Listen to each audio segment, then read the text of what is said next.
led by Hamza Johari, the Director General, Tanzania Civil Aviation Authority. Tanzania cites Kenya's refusal as a breach of Section 4 of the Memorandum of Understanding on Air Services between the two countries signed on November 24, 2016 in Nairobi. The suspension will greatly impact Kenya Airways, which operates many flights per week to and from Tanzania, and thousands depend on KQ to travel between the two neighboring countries. Following this decision, the statement continues that there shall be no passenger flights by KQ between Nairobi and Dar from 22nd January 2024. This as Prime Cabinet Secretary Musalia Mudavadi has assured that the situation has been handled. It is a situation that and a story that we continue to follow up. We shall be bringing you the very latest in a subsequent news bulletins. Now, in a pivotal move to enhance public finance management, the Cabinet has approved the implementation of the Treasury's single account for national and county government. During a Cabinet meeting chaired by President William Ruto at State House, Nairobi, the Cabinet underscored the importance of the TSA in simplifying government banking, creating visibility of government cash resources, and increasing transparency in government cash management. Additionally, the new system will help control expenditure and minimize fragmentation of government accounts in commercial banks. The structure of the TSA will include the National Exchequer account, the TSA sub-account, and the County Revenue Fund. The Cabinet has also approved the implementation of the electronic government procurement in both the national and county government. The Chief Justice Martha Koome has condemned President William Ruto's administration's blatant disregard for court orders and his recent onslaught on the judiciary. Ruto has in recent days mounted a war against the Koome-led judicial arm of government, accusing it of sabotaging its government's agenda. He has even vowed to disregard court orders he says are motivated by judicial impunity. His deputy Rigathi Gachagua has also joined him, saying on Sunday that he is seeking the removal of Justice Esther Maina from office. He accuses her of tainting his image by unceremoniously declaring its fortunes proceeds of crime in a past court ruling. It is true, Chief Justice ametuambia tulalamike. Tungetaka kumuuliza her leadership, Chief Justice, aambie wa Kenya how many complaints have been filed against judicial officers, how many she has dealt with, and what is the timeline to conclude those petitions. It's important. Addressing a media conference by the Judicial Service Commission, the Chief Justice said Ruto's administration is setting up the country for chaos and anarchy. She warned that if the Kenya Kwanza administration disregard for court orders is allowed to continue, the country will be plunged into constitutional crisis. These threats and declarations are extremely serious and a monumental assault to the Constitution. It is also an assault to the rule of law and the very stability of the nation, and can lead to chaos and anarchy in our motherland. The declaration that they will no longer obey court orders and the subsequent actual defiance of the orders granted by the courts are untenable and amount to contempt of court. And if this course is allowed to continue unabated, we are on the precipice of a constitutional crisis that can lead to untold civil strife. And police in Nyamache were forced to lob tear gas to disperse angry demonstrators who thronged roads in Mombasa demanding the arrest of South Mugirango MP Silvanus Osoro over Nyakembene shooting.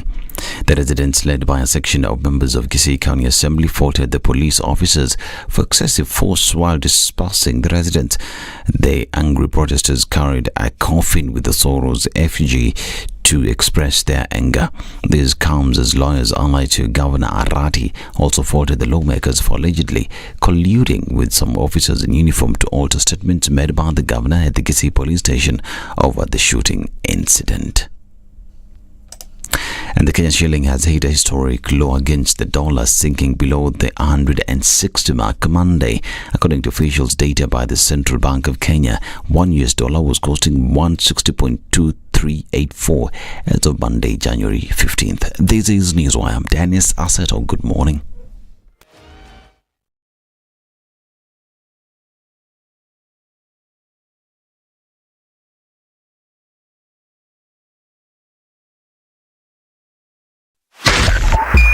102.5 SpiceFM, Kisumu.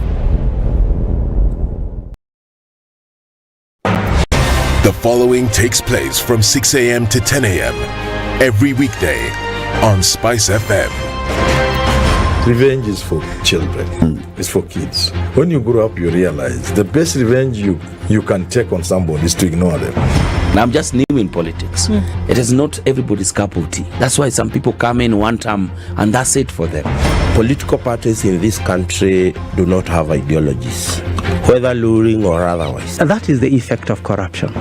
Any time an offense occurs anywhere in the country, it is the job of the Inspector General to look into it.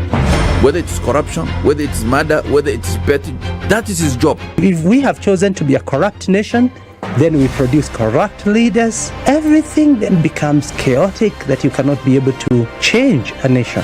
The situation. This is one of the hottest show that we can ever miss in the morning, and it's a show that really gives the real situation in the situation room. Pleasure to be here. Thank you guys so much.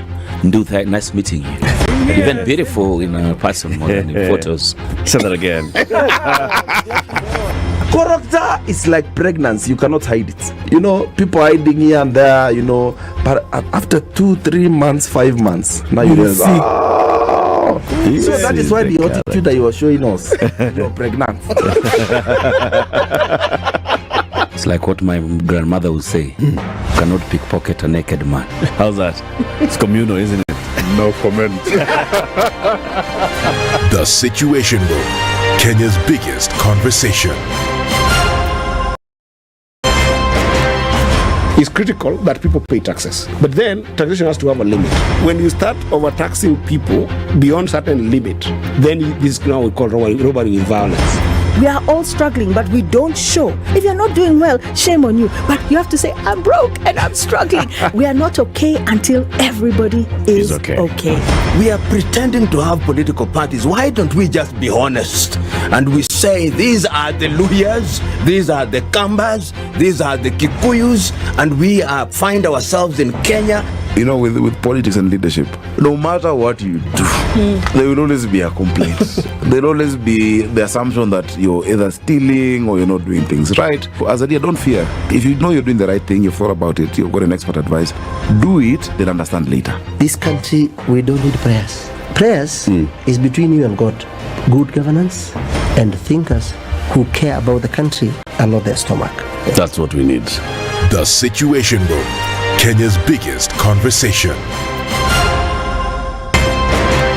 If a lion shows you its teeth, it doesn't mean it likes you. It doesn't mean it likes you. It won't start. A liar calls as witness one who is either dead or far away.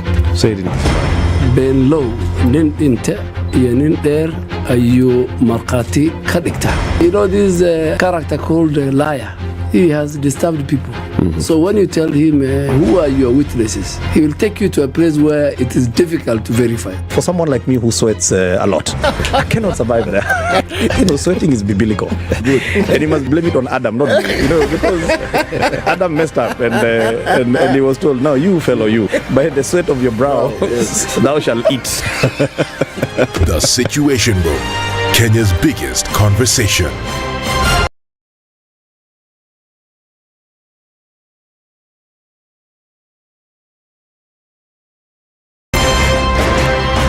Good morning, and I love your show. Thank you.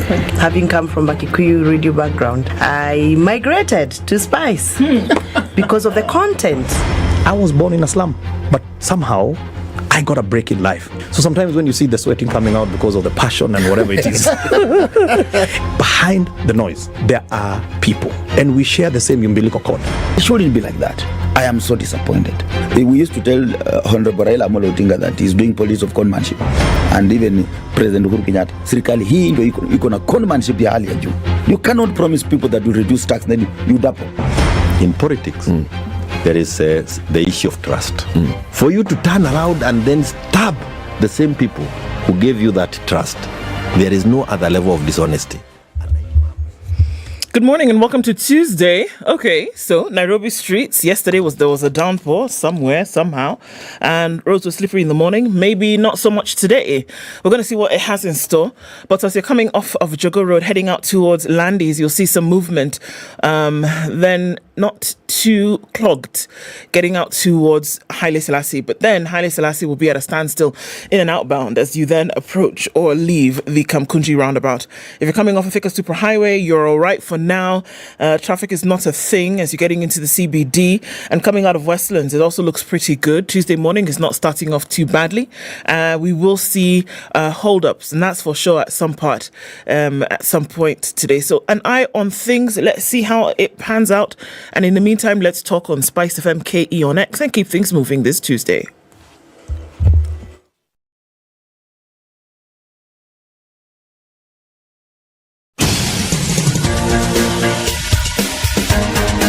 This is The Situation Room, the home of hard-hitting political commentary and penetrating insights about the state of the nation. This is a talk radio experience like no other. The Situation Room, a place for hard truths, debates, and elevated conversations. The Situation Room, witty, political, engaging, deep, controversial. In the room, we have C.T. Muga, researcher, academic, seasoned political observer, a fountain of wisdom in these politically uncertain times. Ndu Okoh, Nigerian by birth, Kenyan by choice, communications expert, Pan-Africanist, a truth seeker and believer in people power, and Eric Latiff, agent provocateur, the man in the chair, seasoned journalist, news hound, a man who believes in punching up, not down.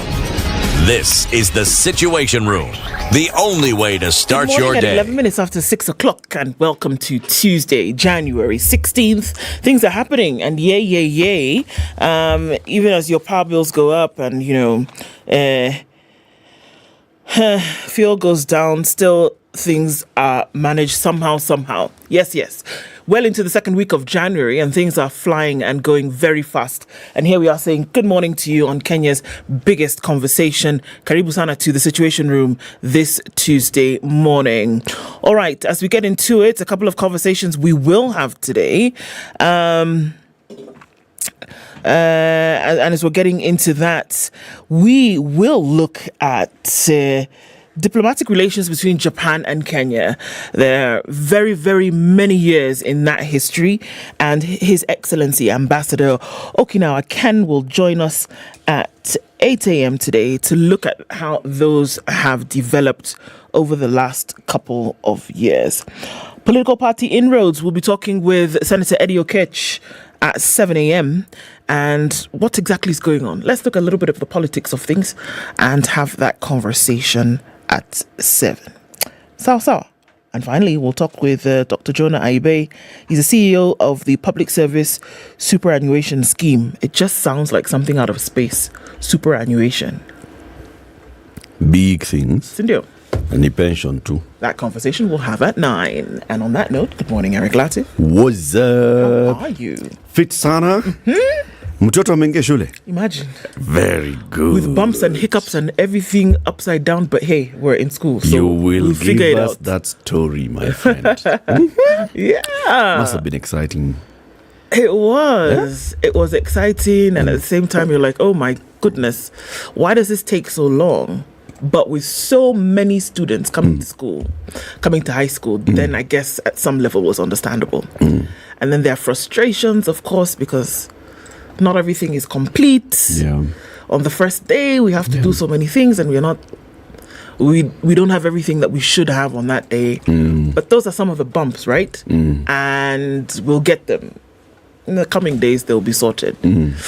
But yeah, getting to school in the morning and leaving in the evening, and I felt like I was in a warp, because what is this and why should it take so long? Imagine. My goodness. And then one thing that struck me, really, in a national school, or maybe even any school, or maybe more so a national school, there are children from all over the country, from different social strata. The length and breadth of the republic. Oh my goodness. everybody represented. But then it says what you do is you declass everybody. All of you are equal. Everybody is on the same. That's what the uniform does. Yeah. Except now when the uniform is not complete. But hey, we'll get there, right? It's a pain point, you can tell. It's a pain point. But yeah, everybody is declassed at that point. We're coming to learn.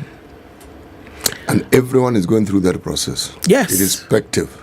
It doesn't matter who you are. You will stand in that line. Batula and you arrived here, everybody is being treated the same. Yeah, you walked there, you are driven there, you are being treated. You will stand in that same. line. Whether you slept in the thing overnight to get to school, or whether you drove in a Range Rover to come, you will stand in that line. All of you, same line. Yes. Very good thing. All of you, same uniform, same shoes that some girls will say, oh my God, what ugly shoes are these? They're ugly made to be ugly. It's not coincidence. It's deliberate. That's why it's called a uniform. Yeah. Yes. All of you the same. But what I did like was the adoption of girls who are coming in. So in as much as you may have come from wherever, there's a girl who's been there for a year, and the school has made it then her duty and even her joy to welcome another girl and make sure that everything she needs, she has. And that even when there's a hiccup, because like my daughter was upset because my daughter is tall. She's 5'10" already at 13. What? And she didn't get the right size of trousers, and by the time she got there, something was finished. So this girl welcomes her, confident as anything, and is telling her, don't worry, we'll figure it out. Everything is going to be okay. I'm here for you. So for me, that took off so much pressure from me, because I was like, oh my God, this child is not. How am I going to leave her? Right? Yeah. How am I going to leave her here? Whoa, I'm a bad parent. How can I leave this child here? Girls' schools are very good at this, huh? But it was fantastic For because us boys. when she took her, I could see the tension on this child's face. And even looking at her dad, she didn't want to leave her dad. But looking at the tension, it just disappeared. And she was like, okay, this is okay. We can do this. It's a very good thing. Boys' schools are boys' schools. Boys' schools. A bit boarding. Yes, someone will adopt you, yes. Where? Where? Not officially. But something umekuja karibu. Wazi. Na umebeba snack gani? Okay. Na nini tena? It's very good. City. Someone who's never been to boarding school may not know this experience, but where? The first week as a first former for a boy is probably the best time of your life. The first week, everything's put on hold. Second week, what? Yay! Anyway, good for the girl. Yeah. And congratulations to the parents. Merci. Yes. Be fine. It's very good. Yeah.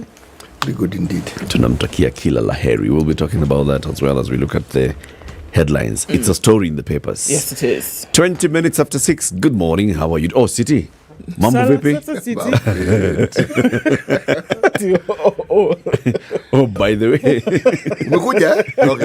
Yeah. Oh, you arrived. Okay, it's good to see you. Yay. Yes. Haya, wacha tufanye weather. Ndio tuangalie mambo ingine. Sindio? You know, if you're online, you know what you need to do. You know if you're awake, you know what you need to do. Say hello. Kaiser says hello and says congratulations to the girl. Asante sana, Kaiser. Good morning. Sawa. This is the Situation Room, the only way to start your day. Clear conditions in Nairobi this morning, highs of 25 and lows of 15. It's cloudy at 15 in Nakuru with highs of 26, and 25 will be the high in a partly cloudy Nyeri at 14. Looking into a clear Eldoret at 13, we'll see highs of 24 and lows of 13 today. Mombasa is cloudy at 27 with highs of 32, and we're looking into a mostly cloudy Malindi at 27 with highs of 32. Kisumu is clear at 20 with highs of 27, and into a clear Kakamega at 17, we'll see highs of 27. All right, into Kampala, it's mostly cloudy at 19 with highs of 27, and 31 will be the high in a partly sunny already Dar es Salaam. Currently at 27. Johannesburg is cloudy at 19 with highs of 28 and lows of 16. And looking into a partly sunny Mogadishu at 25 with highs of 33. Addis Ababa is clear at 9 with highs of 24. Lagos partly cloudy at 25 with highs of 34, and into a cloudy Kinshasa 25 with highs of 30 and lows of 23. It's -6 in a partly cloudy Paris, highs of 2, and Beijing is sunny at 1 with highs of 3 and lows of -5. It's -2 in a partly cloudy London with highs of 5, and -2 with light snow in New York. We'll see highs of 0 and lows of -3. Mature, intelligent talk every morning. Spice up yourself.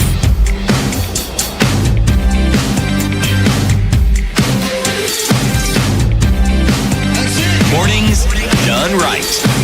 94.4 Spice FM, Nairobi. Watu.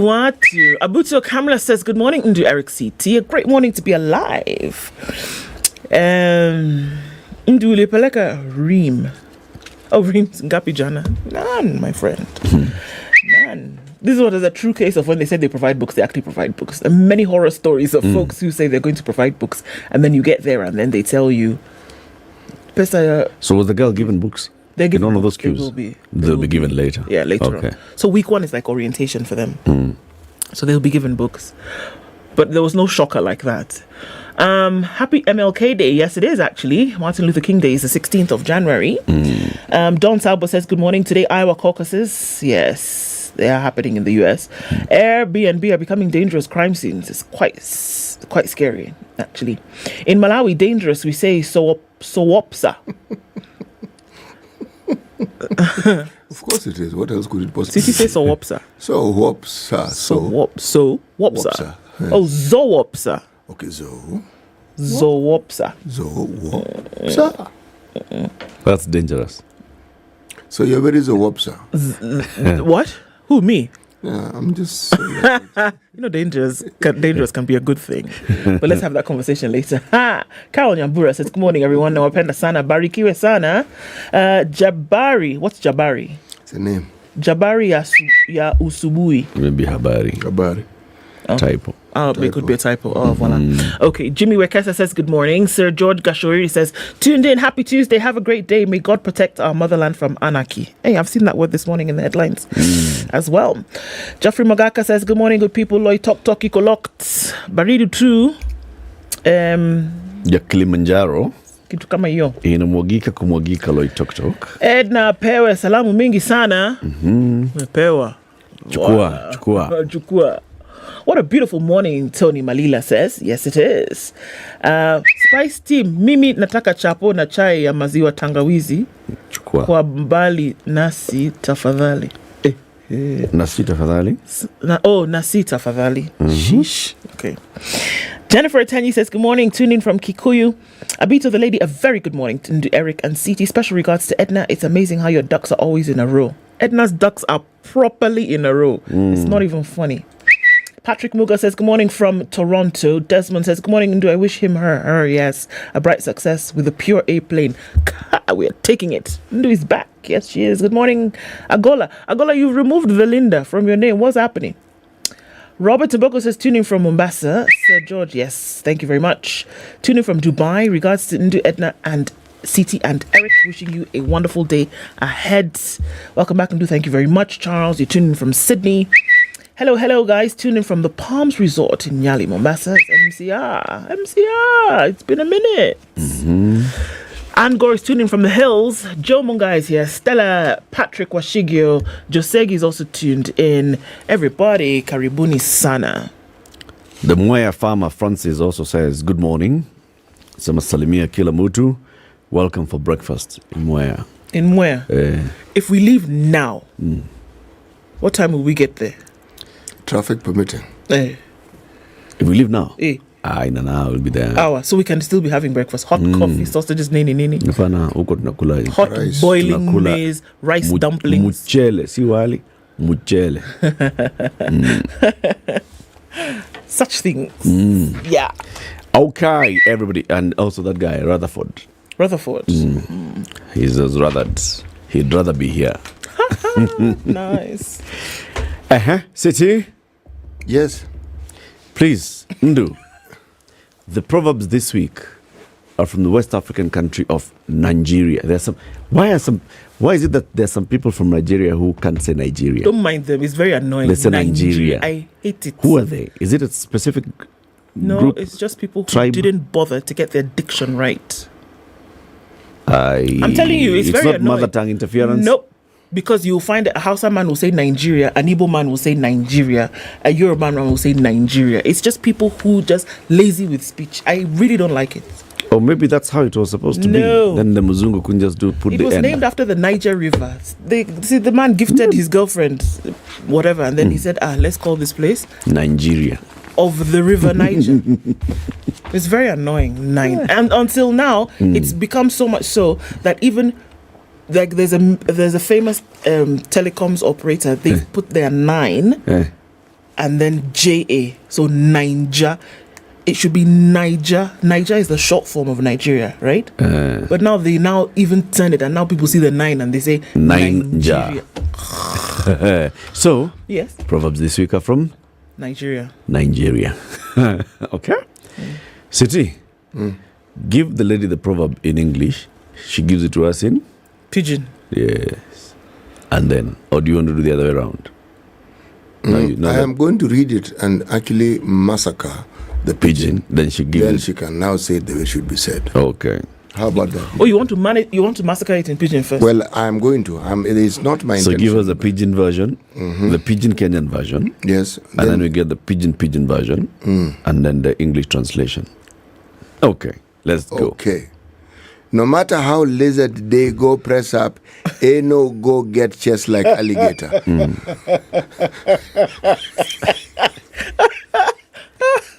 City. Yes. No matter how what? How lizard they go press up, no get chest like alligator. They go press up, they do press up. They go get chest like they know. Okay. No matter. No matter how lizard they do press up. In chest no go. Yes. Waiting. Like lizard, alligator. In chest no go waiting like alligator. In chest no go what? Build like, was it? Did you say build? Chest like alligator. There's something you said you've not repeated. Not get chest. You no go get chest like alligator. No go get chest like alligator. No matter how lizard they do press up, it no go get chest like alligator. See? Alligator? Toe. Yes, because actually it's spelled alligator. You get some, Abi? No matter how lizard they do press up, it no go get chest like alligator. Yes. Hey. This one doesn't need an English translation. We get it. You get it? We get it. Those who don't get it, forget about it.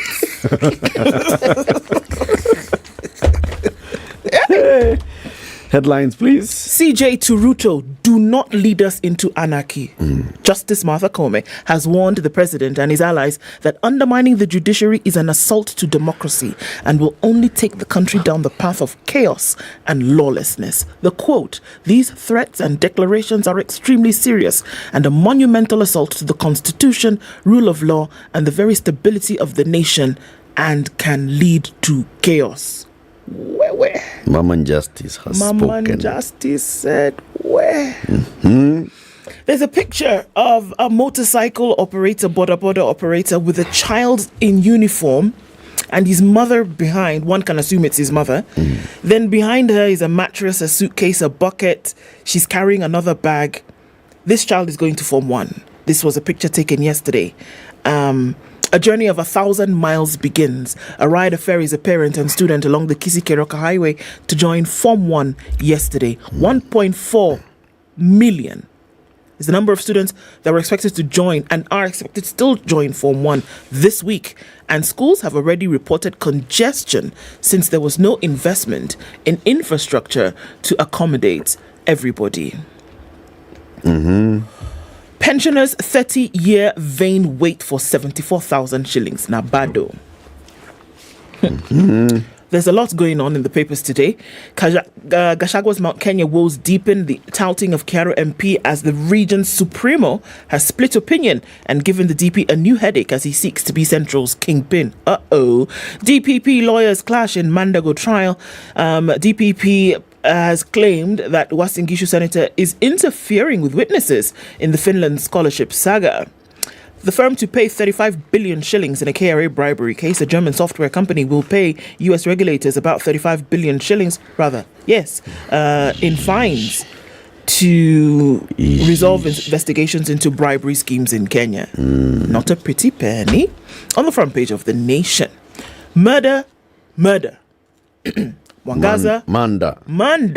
Mwangaza, husband and sister, quizzed. Not Mwangaza, husband. Mwangaza, husband. Do you understand? The first man. Yeah. First gentleman. Meru Governor Kawira Mwangaza's husband and sister are the latest members of her family to be targeted for questioning over the brutal killing of blogger Daniel Mudhiani, aka Sniper. Stretched facilities as Form 1's report. Record admission numbers were reported across the country yesterday. When the last class of 844 turned up for admission to secondary schools, even as parents decry the high prices of items that their children require. Tanzania blocks KQ passenger flights to Dar es Salaam and says in response to Kenya's recent rejection of its request to allow its airline to operate cargo flights between Nairobi and third countries. So just drama. Salah saves Egypt as Ghana fall to Cape Verde. Where? Hi, the Business Daily. How German firm bribed KRA officials to win software tender. The Kenya Revenue Authority officials received bribes to award a software contract to German headquartered multinational SAP SE, court documents show. The documents published by the U.S. Justice Department's Criminal Division show subsidiary in Africa used a company located in Zimbabwe to route an unspecified amount of money to the KRA officials, helping it win the taxman's tender just the other day in 2015. The names of the KRA officials involved in the scheme have not been disclosed, and it's not clear if they'll still work at the authority or any other government entity. The taxman spent billions of shillings annually on tenders, and its current plan shows it intends to spend about 10 billion shillings on tenders in the financial year ending June. 10B. Okay. In 2016, a year after the kickbacks, it rolled out SAP's Enterprise Resource Planning ERP platform, with the taxman then hailing the deal as the dawn of a new era, positioning KRA as the first public sector organization in the East Africa region to adopt SAP's advanced real-time and in-memory technology. Hiya. Anyway, that is one headline. The other headline is revealed top 10 winners of lucrative state contracts. 10 private companies won 38.2% of the tenders awarded by state entities in the 4 years to June 2022, underlining the concentration of lucrative government contracts in the hands of a few firms. Data from the Public Procurement Regulatory Authority shows the 10 companies won tenders worth 220 billion shillings during the 4 years. Okay. Out of a total of 577 billion contracts that state agencies issued during the period, the data tracks tenders issued by entities such as ministries, departments, parastatals, counties, public universities, commissions, parliament, judiciary, public schools and colleges, and published in the Public Procurement Information Portal. Minet Kenya Insurance Brokers is the company that has won the largest share of government tenders. Minet Kenya Insurance Brokers, having secured 18 contracts worth 50 billion shillings in the 4 years. Minet has been the peak of the Teachers Service Commission, providing insurance cover for more than 350,000 teachers. The firm was awarded a multi-billion shilling teachers insurance contract in July 2015, and it was renewed in 2019. The deal was renewed again in December 2022 at a valuation of 53 billion shillings, attracting the scrutiny of members of parliament. The other company, Frontier Engineering Limited, 148.5 billion shillings tender, followed by M&J Holdings. M&J. That could be what? Mwangi and Joanne, Muga and Michael James. Jackson. Oh, it has to be M&J. Yeah. Mercy and Justice. Muga and Jacqueline. And China Jiangxi International Kenya Limited. They bagged one contract each valued at 33 billion shillings and 19 billion shillings respectively. City? Yes. Metosha Bwana, tell us about the Star. The Star today is free. Top right hand corner, free copy of the Star and MyGov. Free copy of the Star and MyGov. Yeah, today. So today gazeti ni bure. Ni bure na iko na MyGov. All right. Mingi. Right. Inside President Ruto's big change at State House. New work regime. Details have emerged about President William Ruto's State House modus operandi, where he runs a non-stop diary that starts at 4 a.m. daily and ends long past midnight. Eish. The president's fresh routine is one of the big operational and infrastructure changes that Ruto has engineered at State House since taking office in September 2022. Just so that you should know. Meetings begin at 4 a.m. and end after midnight. Right. Kenya's Eurobond headache as buying strategy falters. Kenya is now awaiting a series of loans from International Monetary Fund and World Bank and Trade Development Bank to execute a Eurobond buyback plan which had earlier been planned for December. A National Treasury insider privy to the negotiations told the Star in confidence that there were several loans on the way that will see the country execute the plan before March 2024. Kuna pesa inakuja. So they say. It's actually called a debt. Bang in the middle of the paper. Exclusive. Kenyatta and a host of his senior state officials will be key witnesses. This will be a first. Where? Of what? State capture. Uhuru Matiang'i to be quizzed. By who? I am going to allow me to continue. They're going to be quizzed. Wonderful. To be quizzed. Majority Leader Kimani Ichung'wah preparing State Capture Commission bill. It's the thing Kimani was telling us is still an idea in his head. Well, so now that idea is what the Star has written, that Uhuru will be quizzed. Yes, and Matiang'i will be quizzed also. For state capture. Gazette in a free quell. That we would like. That I really want to see. Yeah. We do traffic. So, yes. Yeah. Let's do like that. It's 22 to 7.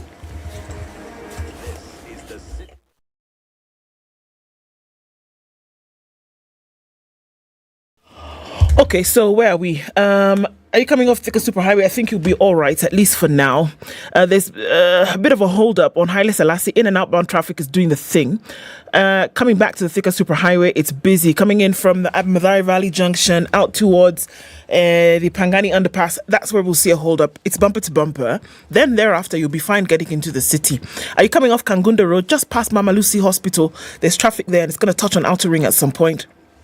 There's a free flow of traffic in and out Outer Ring for now, so that is good. And also then coming in from Cabanas towards North Airport Road, that is also flowing free. No hold-ups there whatsoever. On the southern bypass, just a little bit of something as you're getting towards going out towards the Langata Road junction. But apart from that, I think we're doing all right with traffic this morning. Let's wait and see how it comes up closer to 7. All right, SpiceFM KE on X. Let's keep things moving this morning. Mature, intelligent talk every morning. Spice up yourself.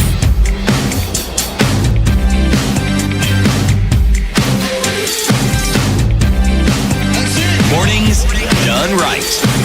94.4. Mimi, I thought Titi was going to tell us the story of people. Well, let me tell you the story of the quizzers. The quizzers and the quizzes. Yes, Uhuru and Matiang'i targeted in state capture investigation.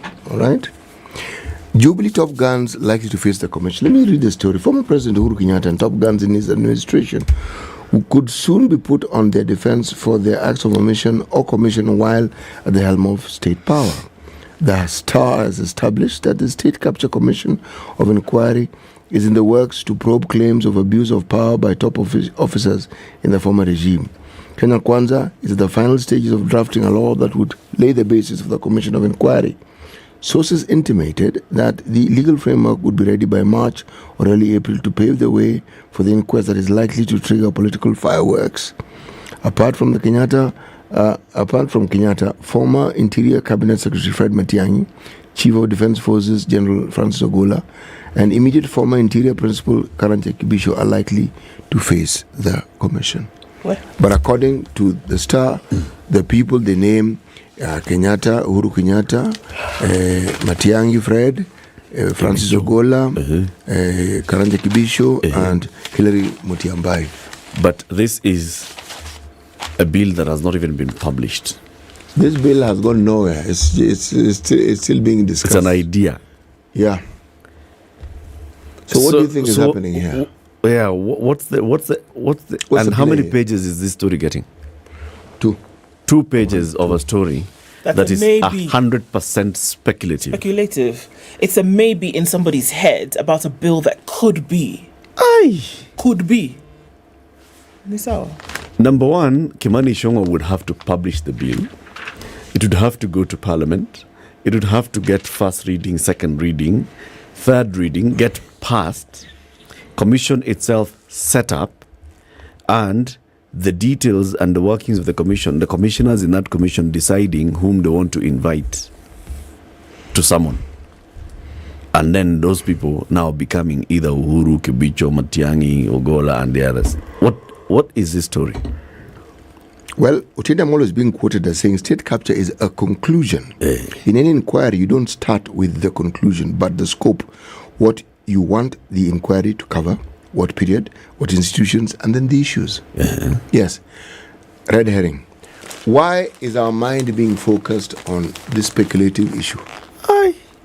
Because if you see the names that are mentioned makes it not just your average garden variety speculation. It's very high level speculation. Former President, Interior, Chief of Defence Forces, ex-Interior, Chief of Police.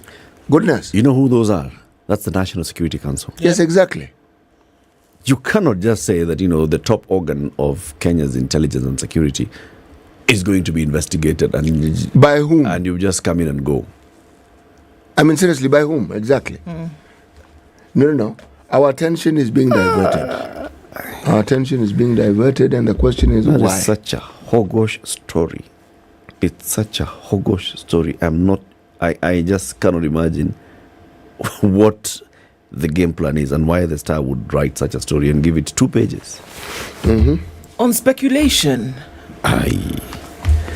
If there's something else how about you come out and say it? Abby? You know something?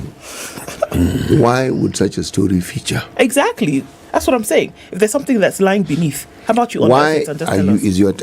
It's my attention and why it's being drawn to this. And this is supposed to make people wonder and speculate. Yes. Well, we've wondered, we've speculated, and we would like to see how this thing is going to turn out. Yes.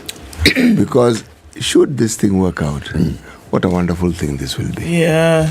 Because when this government has its turn and it's over, a similar inquiry will also take place. Okay? So this is the merry-go-round that we'll have set in motion. Yeah. Kuna kitu hapo? Kuna kitu. Wewe tuambie story. Form 1 students report to schools in record numbers. Yes. So we're looking at record admission numbers across the country. Remember, there were 1.4 KCPE candidates, and there's 1.4 million, I beg your pardon. Yeah. And there's 100% transition. Everybody gets an opportunity to go to school. Plus, those who did not sit KCPE were told very clearly, come and go to school. We'll talk about this later. All right. They reported to secondary schools yesterday, even as parents decried the high cost of required items. So there were spot checks that were done. A majority of learners reported on the first day. The infrastructure in schools will be stretched as the number of Form 1 students are higher than the Form 4s who exited last year. So the assumption was that, so you have an exit of Form 4s, there's going to be space. Well, no, not really. The numbers that are coming in are much more. So just looking at what happened in Kenya High School, for example, in Nairobi, a total of 571 students were admitted yesterday out of a total As in 571 Form 1s in one school? Yes. What? I mean, where I went, there were close to 700. What? Okay. Out of a total of 621 students who were expected to report, the school had 383 students who finished Form 4. So imagine. Some parents were reporting as early as 5 a.m. Lenana School, CT, more than 400 learners had reported by noon. About 650 were expected at the school, and the administration expressed confidence that all the students would report before the weekends. Capsabet boys, Kipchumba Maya, who is the principal, said they enrolled 700 students on the first day, but that a lot of parents did not clear their fees. Payment of fees by parents and inadequate infrastructure, especially dorms and classes, remains our main challenge. The administration at Moi Girls School, said that more than 300 students had been admitted by 3 p.m. And that they were still continuing. The process had been fast, but that it had not yet ended. Now, looking at what parents said, they experienced shock when they were asked to pay extra charges that were not part of the items in the invitation letter. There was an extra charge of furniture and development, which came to about 15,000, and we just had to pay. So you get to school and you're told, well, welcome. However, there's a little issue of 15,000 shillings that we need you to pay. Yeah, thanks. So what are you going to do? Go back with your child or fork up the 15,000? The latter. Nyeri High School in Seme, Kisumu County, there was a stalemate. Parents said, nah, lies, can never be us. They were allegedly asked to pay 5,000 shillings for exercise books. Atike. The school's management, however, declined to comment on the allegations, but parents said, here, it can never be us. And we are not paying no matter what. They insisted that we must pay in cash, failure to which the amount will be deducted from the school fees. Where are we going to get such an amount of money in these hard economic times? And you didn't tell us before. Homa Bay High School admitted more learners than the 530 who were placed due to demand from parents. Parents came and said, my child is here, we are coming to school. You cannot take us back. So they said, now what do we do? We admit. So to accommodate the extra learners, Deputy Principal Apollo Abbott said that 2 new classrooms had been built. In total, the school will have at least, 1,250 students coming into Form 1. No. Wallahi talai. 1,200 Form 1s. Which school? Homa Bay High School. Ouch. And they'll have 12 streams for Form 1. 12. And they were supposed to have been 500. 530. 530. Where are they going to fit Those are the ones that were placed. So, okay, say again. I think I missed something. I didn't get something. Homa Bay High School admitted more learners than the 530 who were placed due to demand from parents. To accommodate the extra learners, Deputy Principal Apollo Abbott said the 2 new classrooms had been built. In total, the school will have at least 1,250 in 12 streams. Other classes have 10 streams each. Form 1 will have 12. Other classes have 10 streams each. Is it a day school? Homa Bay High School. Homa Bay High School, I'm not sure if it's a day school. No, it's a boarding school. It's boarding, Abby. So you're understanding now. Double the number. They built only 2 new classrooms. To accommodate the extra students. You know, there's some systemic failure here, right? The compound Number one, that school has, first of all, cannot accommodate. Those numbers are many. Let's look at it this way. The Ministry of Education owns and runs this school. Senor, the Ministry of Education knows the capacity of this school to be 500 and what? 30. No, 5 of this class. Form 1. Yes. To be 530. Yes. And already that's a stretch. Yeah. And then, because of demand from parents, the school admits double the number. Yeah. And there's nobody who's asking questions, saying, what are you people doing? Because as you admit double the number, have you gotten double the teachers? You've collected school fees. What's your problem? What? How does it happen? How?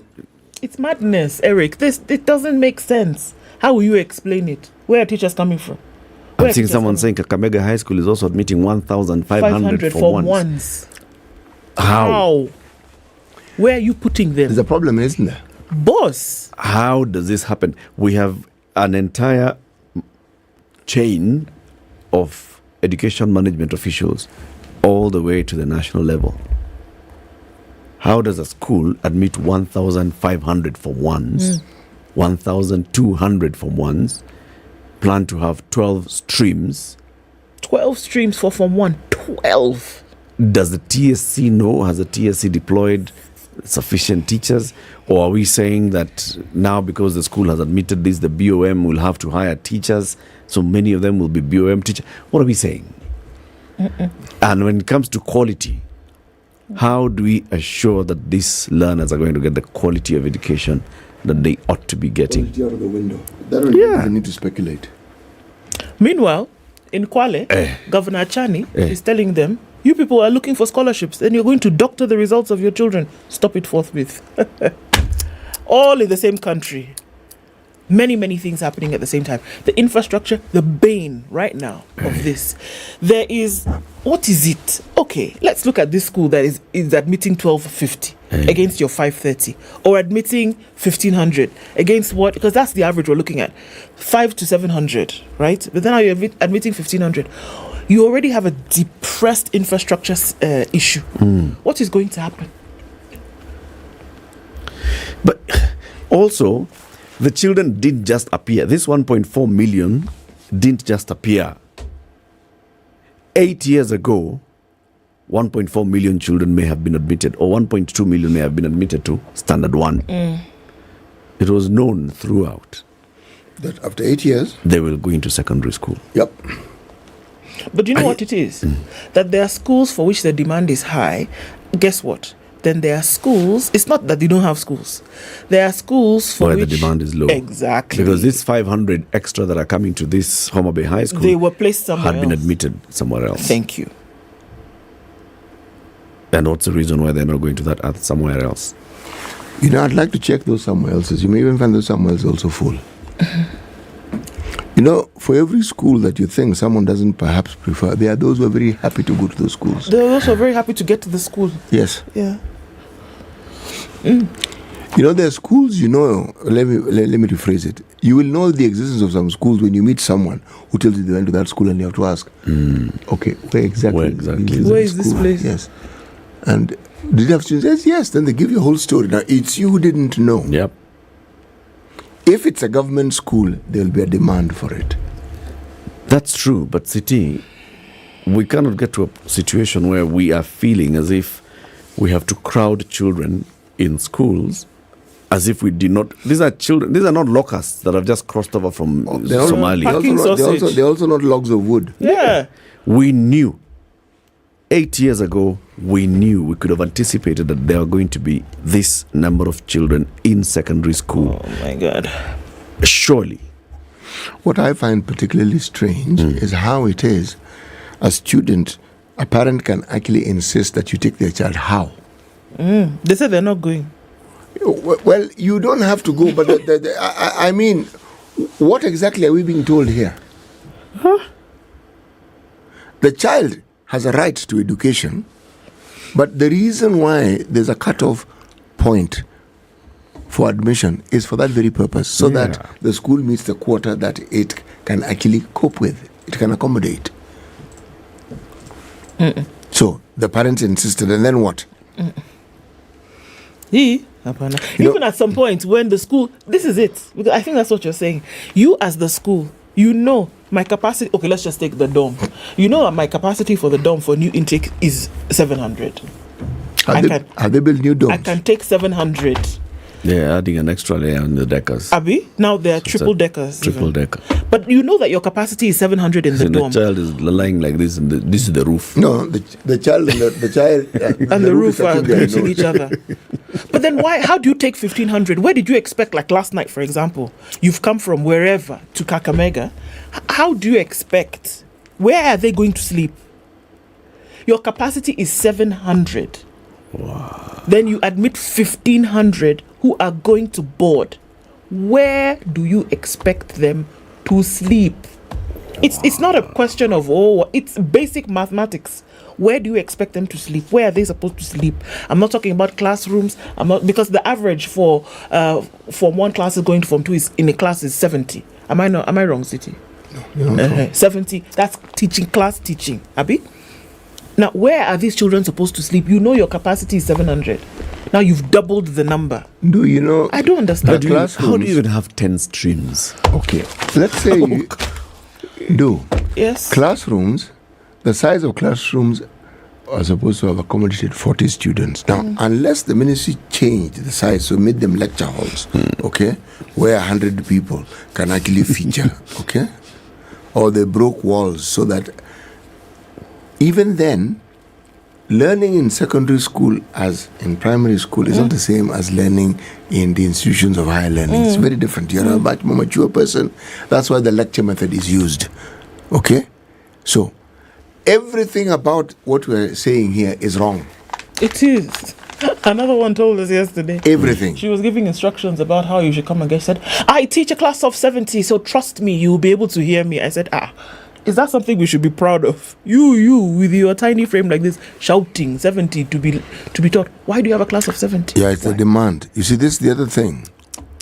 Where do you think the standards are going? All in the name of parents making demands. Okay, parents have made their demands. It starts from the challenge of categorization of schools. Yes. And therefore some schools getting... You see, people will look at Kakamega High and see Kakamega High has 80% TSC teachers. Kakamega High has a senior principal with extensive experience. And then you see your child has been called to another school right there and you're thinking, what? And they follow the progression of the students. And they realize this, if my child goes to this school, the likelihood of them going for higher education is very high. Yes, now, that's what you use. That's your measure. Quality control, like Sosion said. That's it. It's Where? Me, the thing that I actually fear is not even what we're seeing here. There will be consequences of this. You know, it reminds me of a theory I have, pure theory. How very many years ago, in the late 70s, when they decided that people who would be teachers were those who didn't get the courses that they had actually originally wanted. And so you started a whole bunch of people who were teaching not because they wanted to teach, but because they had no choice. Now, the demands of teaching are such that it requires a little more commitment than if you were doing something else. Okay? Now, what then do you have?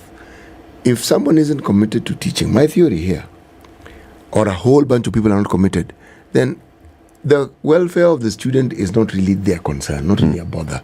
They go through the motions of going to class and teaching. When it's over, they're through with it. We started seeing in the middle 80s the sort of riots, and in the 1990s, we started hearing of schools being burnt. It started with a library being burnt, then a lab being burnt. With time, we actually had school. Yep. Then students started dying in those fires. The indiscipline just kept spreading, and you kept asking yourself, where did this thing begin? How did we get to the point where students actually get to the point where they can do these atrocious things they're doing? And yet, their lives are supposed to be superintended over by teachers. What were these teachers doing? Then there were cases of teachers who were completely off the rails and just kept increasing. Point is, there will be consequences for what we're discussing right now. Oh, yes. And the consequences will not be pleasant. Oh, yes. And this is pretty sad. Anyway, more conversations coming up in the next hour. Thank you very much for choosing the Situation Room. This is Kenya's biggest conversation on YouTube, on Facebook, on SpiceFM. In the next hour, we'll also be going live on KTN Home. It's time for the news. Good morning, 7 a.m.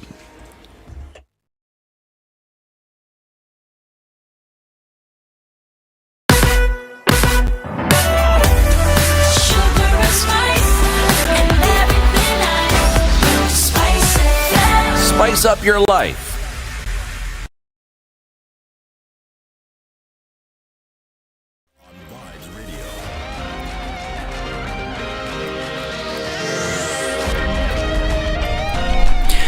Good morning, this is Newswire. I'm Dennis Aseto.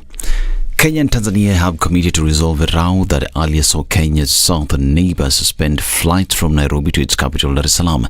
Tanzania announced the suspension of all Kenya Airways flights beginning January 22nd, citing a reciprocity dispute after Kenya refused a request for all cargo flight operations by Air Tanzania. The Tanzania Civil Aviation Authority termed Kenya's refusal as a breach of Section 4 of the Memorandum of Understanding on Air Services between the two countries, signed on November 24, 2016, in Nairobi. Through social media posts published in the evening, Kenya's Prime Cabinet Secretary and CS for Foreign Affairs Musalia Mudavadi and Tanzania's Minister for Foreign Affairs and East African Cooperation January Makamba said they had spoken on the matter. The ministers said they resolved to settle the issues within 3 days. Before the two ministers' announcement, Kenya Airways said it was engaging civil aviation authorities and relevant government agencies in Kenya and Tanzania to find a solution to the matter. And President William Ruto's administration has been requested to respect court orders, as failure to do so is a recipe for chaos. Chief Justice Martha Koome said Ruto's administration is setting up the country for chaos and anarchy.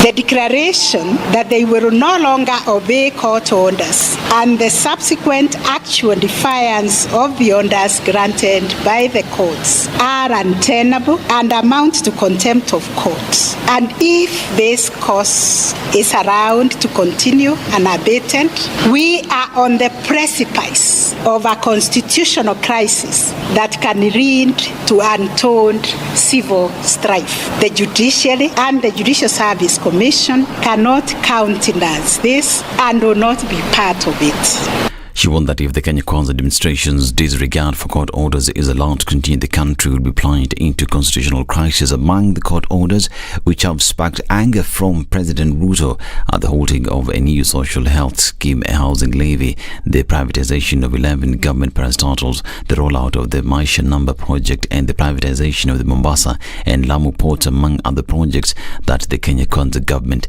intends to implement. According to Koome, however, the decisions of a judge made in cause of discharge of judicial functions cannot be questioned except through review, judicial review or appeal. If there are cases involving people in the judiciary, judges, judicial officers, or judiciary staff of corruption, then that is why the JSC was established to deal with those disciplinary matters. Judges are attacked publicly and they are hearing a matter, live matters. They feel intimidated. They feel harassed. They feel like they are being ordered to rule in a certain way. ODM party leader Raila Odinga is today expected to continue marshalling his supporters to enroll as members in Vihiga County. According to his schedule, Raila will hold meetings in Emuhaya and Mbale. Raila Odinga led a team of ODM leaders and elected leaders in Busia County to launch the second phase of the registration yesterday. Addressing his supporters in Mbale and Busia, Raila attacked the government, claiming that the government is broke due to corruption. The ODM na Azimio tuko na msimamo kamili na tuko na mpango kamili ya kurekebisha uchumi wa nchi hii. Tunahakika kwamba tutarekebisha uchumi wa nchi hii baada ya serikali ya Kenya kwisha kufilisika. Na itafilisika. Sasa tunaelewana vizuri? Mko tayari?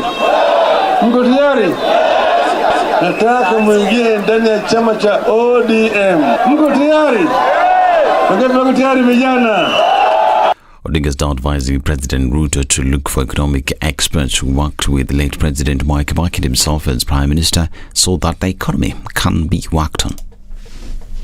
Anakwenda kukopa pesa ili alipa deni. Anachukua deni pande hii ili alipa deni hii. Hiyo ni kazi ya ujinga hiyo. Haifanyiki namna hiyo. Atafute baba na wale wataalamu ambao tulikuwa nao katika serikali ya Kibaki. Ndio tunaendesha uchumi.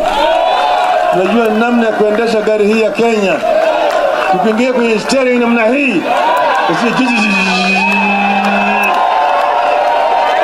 Itaenda sambamba. This is News. I'm Dennis Aseta. Good morning.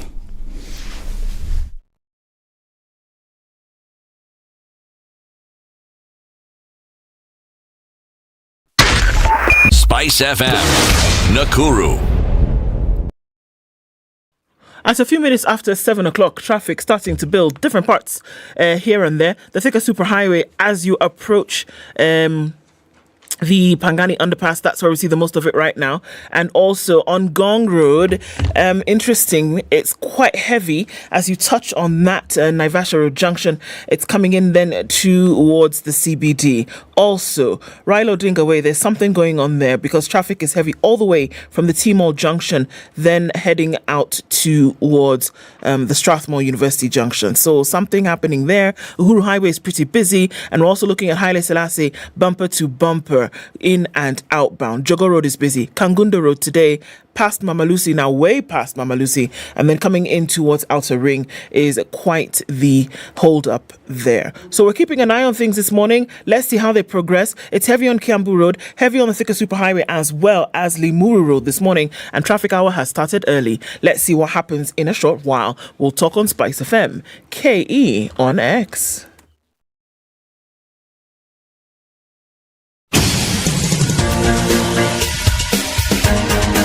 This is the Situation Room, the home of hard-hitting political commentary and penetrating insights about the state of the nation. This is a talk radio experience like no other. The Situation Room, a place for hard truths, debates, and elevated conversations. The Situation Room, witty, political, engaging, deep, controversial. In the room, we have C.T. Muga, researcher, academic, seasoned political observer, a fountain of wisdom in these politically uncertain times. Ndu Okoh, Nigerian by birth, Kenyan by choice, communications expert, Pan-Africanist, a truth seeker and believer in people power, and Eric Latiff, agent provocateur, the man in the chair, seasoned journalist, news hound, a man who believes in punching up, not down.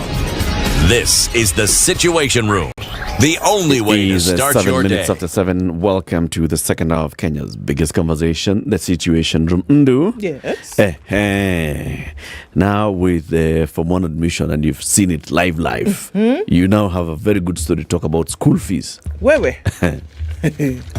All those things in one. And let me tell you, if you want to take advantage of it, do it now. Because if you buy a tin, in fact, where's your shoe polish? It is here. It's still a thing. You must have it. And I thought everybody I saw yesterday actually did have a tin of kiwi. So that's a good thing.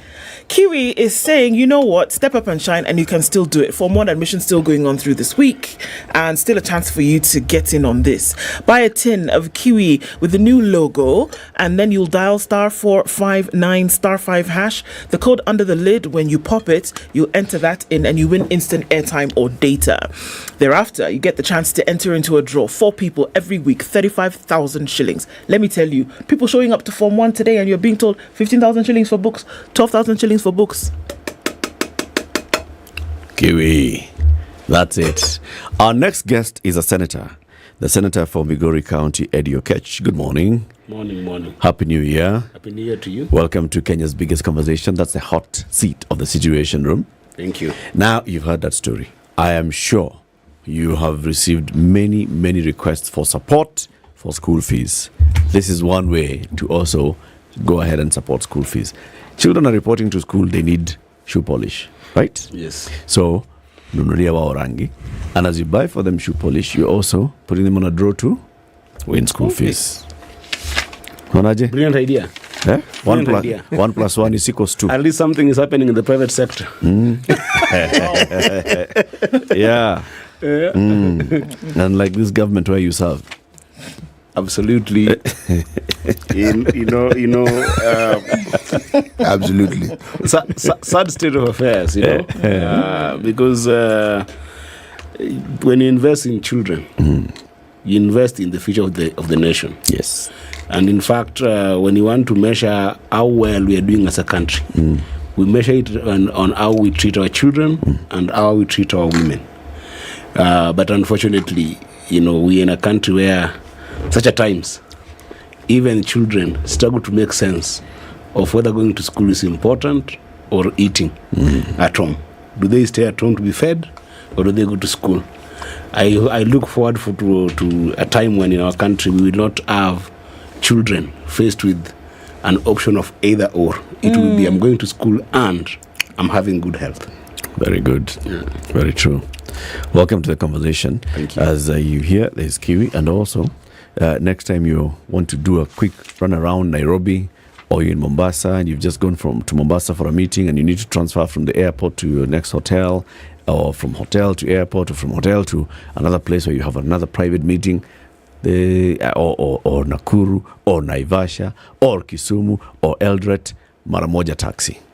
Have you heard about it? Yeah? Yes. Maramoja Taxi is Kenyan. Yes. They say Maramoja ni yetu. Yes. And the good thing about it is, one, it's the cheapest in the market. It pays the most to the drivers.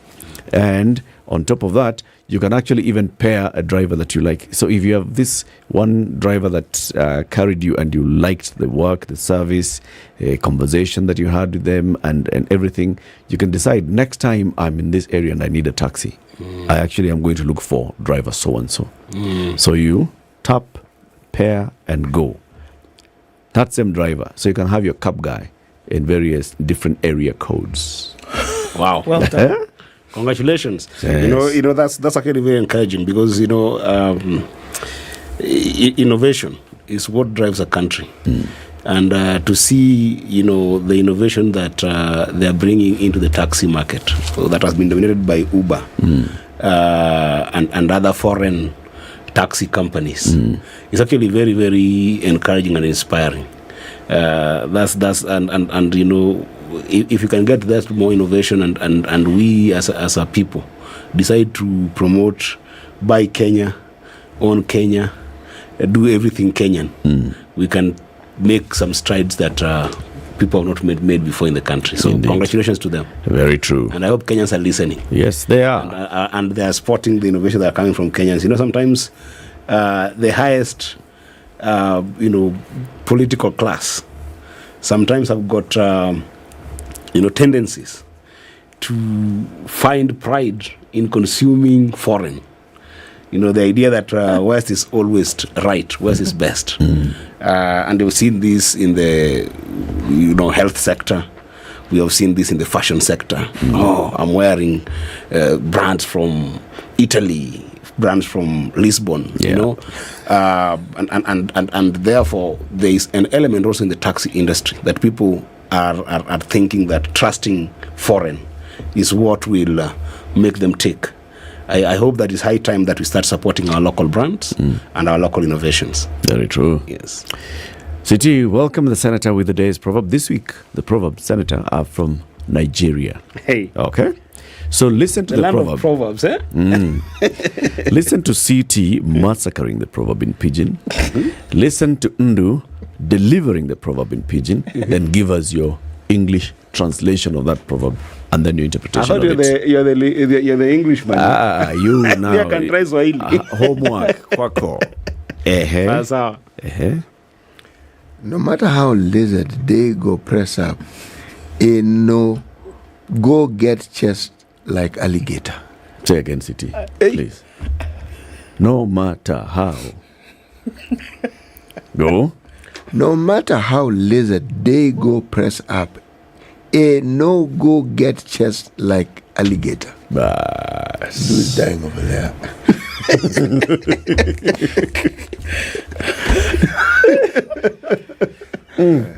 Give it a try. He's learning pidgin. CTS This one she has to try and figure out what CT is saying. saying first. No matter how lizard they do press up, you no go get chest like alligator. That's the one. You get it? You get it, Senator? No matter how many press-ups the lizard does, it will never have muscles and chests like that of a crocodile or an alligator. Well done. Well done. What's your interpretation of it? Oh, wow. No, don't overthink it. The first thing that comes to your mind, just say it. With the interpretations of Proverbs, you actually can't. Yeah, it's always. You can't be wrong, Senator. Yes, that's true. You know, I think that is a simple thing. Keep your lane. Yeah, stay your lane. Do not try to be something that you're not. Do not try to. You know, I saw something on TikTok. You know, the TikTok is the next big thing. It's where the Gen Zs are. Where a parent gave their daughter water filled with glass, two glasses. One was a wine glass that was generally wider. Another one was a normal water glass, and the water glass was full, and of course the wine glass was not full. And then the mother asked the daughter, which of these two do you pick? Then first of all, show the daughter that this is your glass. You know, this the one with the wine glass that had half filled water. But the daughter still chose the glass that the water glass because it seemed full. So then the mother takes another wine glass and takes the water from the water glass, and then pours in the wine glass, and apparently the water the new glass now had lesser water. Then they asked the daughter that she asked the daughter that why did you pick this other one? It's because I thought that this other one was more. So sometimes in this world, when you walk in this world, we try so much to be like other people. We try so much to think that what we have is not enough. You know, you're always comparing yourself with others. You're always looking to be like others. You want to have the muscle. Yeah, and sometimes you have in your own principle, in your own DNA, in your own creation, in your own limitations, there is abundance. Yeah, you can. And therefore, this actually a very good purpose to start the year. You know, that start with the year with a sense of contentment. A sense of contentment. What I have, who I am, is just enough. I just need to keep on doing the best within my realm, not competing to be like other people. The world sometimes is filled with competition, and competition is never fair because your environment, your circumstances are not other people's circumstances. True. Senator. Waxing philosophical, huh? Way. Well done. Hey. Now, Senator. Thank you. Let's get into politics. Yes. There's a lot that's happening in the country. Baba is now in Nyanza. He's and Western doing a membership mobilization drive. Muranga people have said, you know what? We also have someone who can be a president. Nyeri people are saying, Kwani, what do you think? Our people are. We saw in Machakos, the governor of Machakos telling Kalonzo, my friend, go forth to the country. It's like we've started politics all over again. And this, what's happening? Why now? You see, politics is a continuous process. And politics by definition is always a place where decisions are made. And decisions are made about resources, who gets what, when, where, and how. Now, when you elect a regime or a government in power, for the 5 years, you expect them to perform for you. Yes. But you see, just like they say that dalili ya mvua ni mawingu, you start seeing whether they're performing just at the beginning of their term with the things they want to advocate for, with the policies they're bringing, and with the strategy they're putting in place. So the reason why people are going back to politics, in short, Eric, is because the government of the day has failed. They have failed to put the country to work. They have failed to do the things that the people of Kenya wanted. In fact, what we're seeing going on in our country today is just that people have given up. And this year could be worse. Because people are not seeing the country moving. People are not seeing development happening. People are not seeing transformation happening.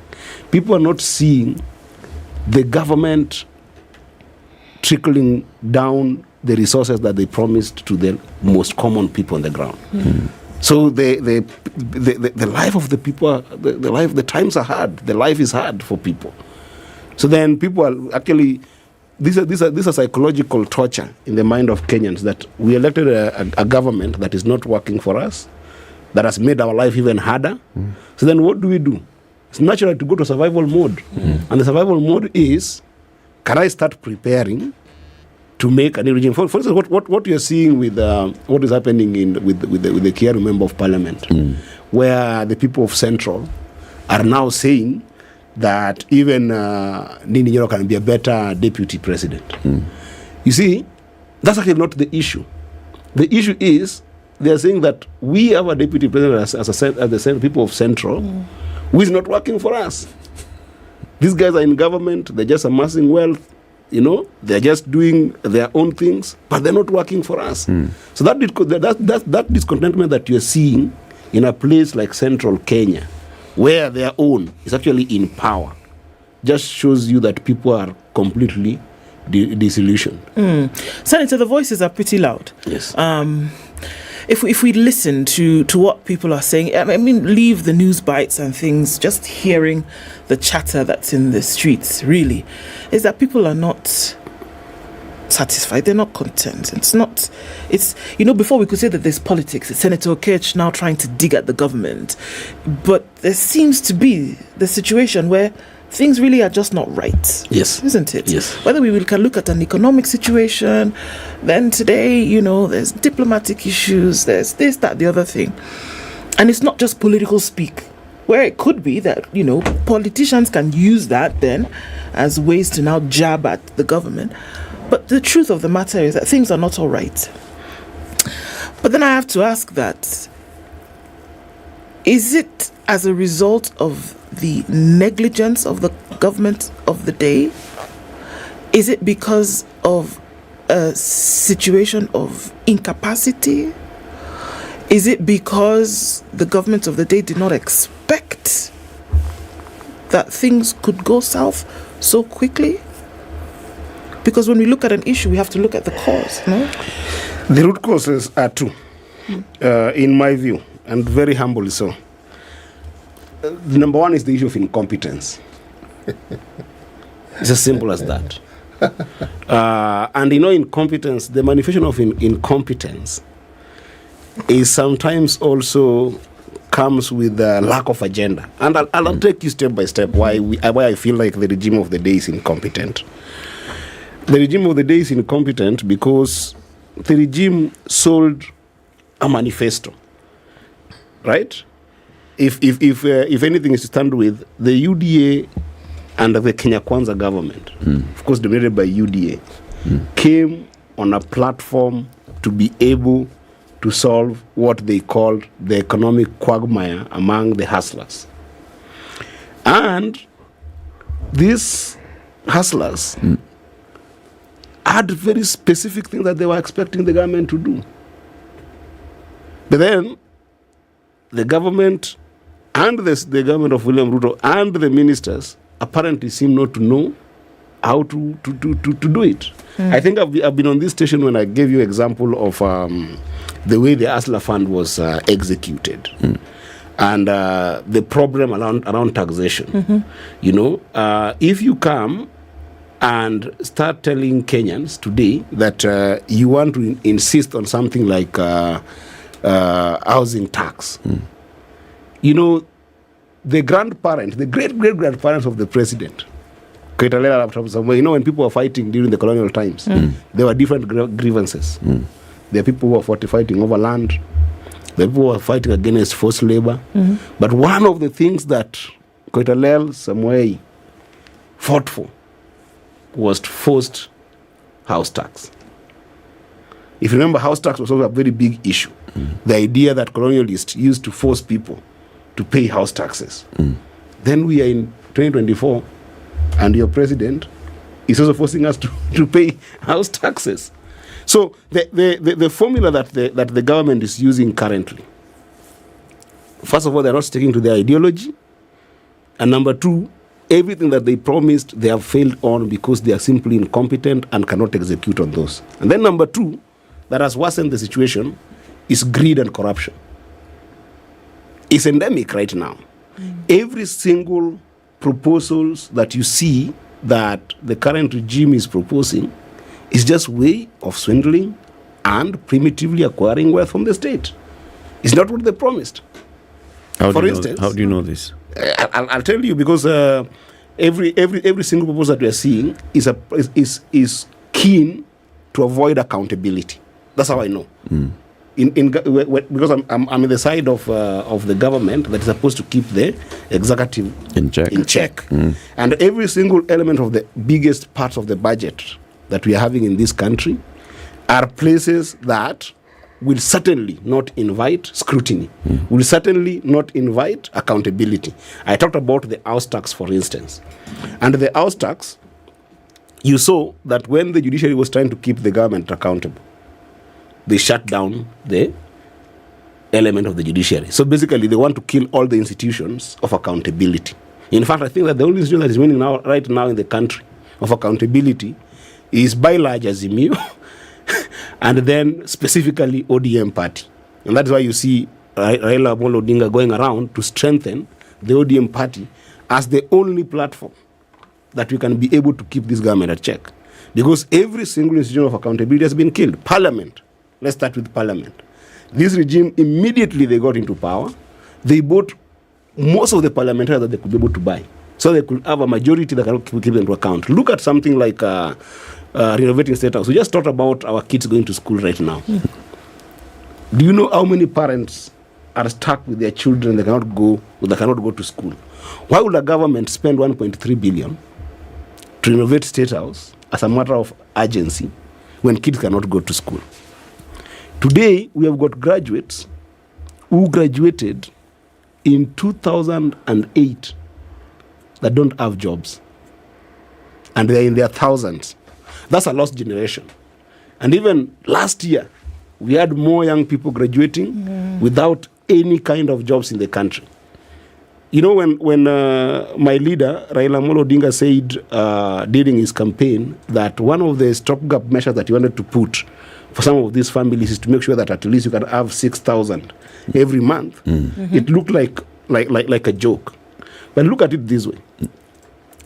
A graduate from the University of Nairobi or any other university or any other colleges to survive in Nairobi when they're tarmacking for to get a job in every month, they survive at 10,000 shillings.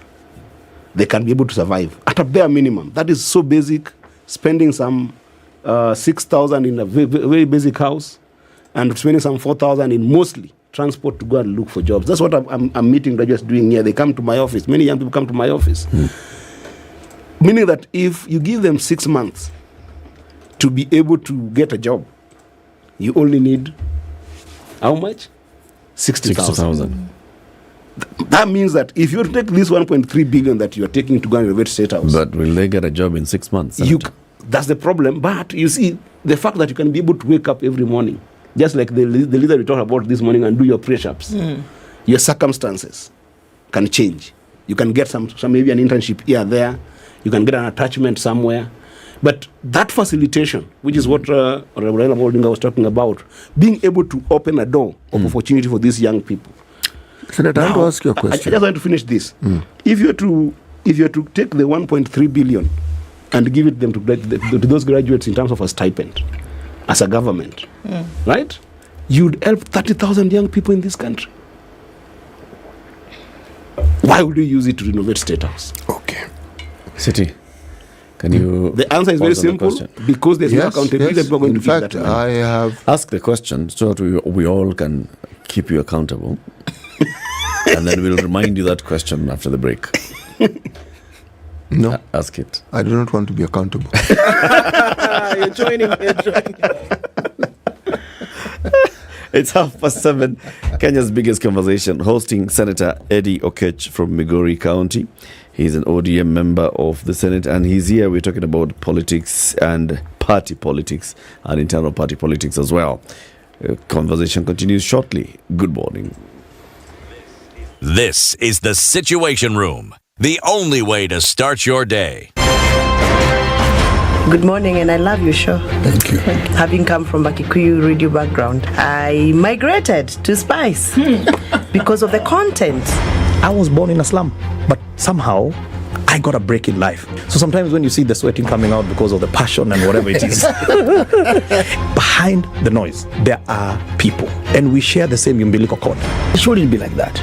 I am so disappointed. We used to tell Honorable Raila Odinga that he's doing politics of conmanship, and even President Uhuru Kenyatta, serikali hii ndio iko na conmanship ya hali ya juu. You cannot promise people that you reduce tax, then you double. In politics, there is the issue of trust. For you to turn around and then stab the same people who gave you that trust, there is no other level of dishonesty. Na hii mambo utaona dunia tu. The Situation Room, Kenya's biggest conversation. The weather with SpiceFM. 16 degrees with highs of 25 and lows of 15. And we'll see lows of 15 in sunny Nakuru, going to highs of 26. It's sunny at 15 in Nyeri with highs of 25, and at 14, Eldoret is sunny with highs of 24 and lows of 13. We're looking at a sunny Mombasa at 27 and a sunny Malindi at 28. Kisumu is sunny this morning, going to highs of 27, and we'll see highs of 27 in a mostly sunny Kakamega at 18. Mostly cloudy at 19 in Kampala, and at 27 Dar es Salaam is cloudy.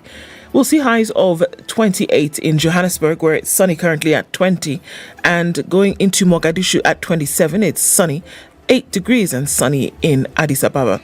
Lagos is mostly clear at 24 with highs of 34, and Kinshasa is cloudy at 24 with highs of 30 and lows of 23.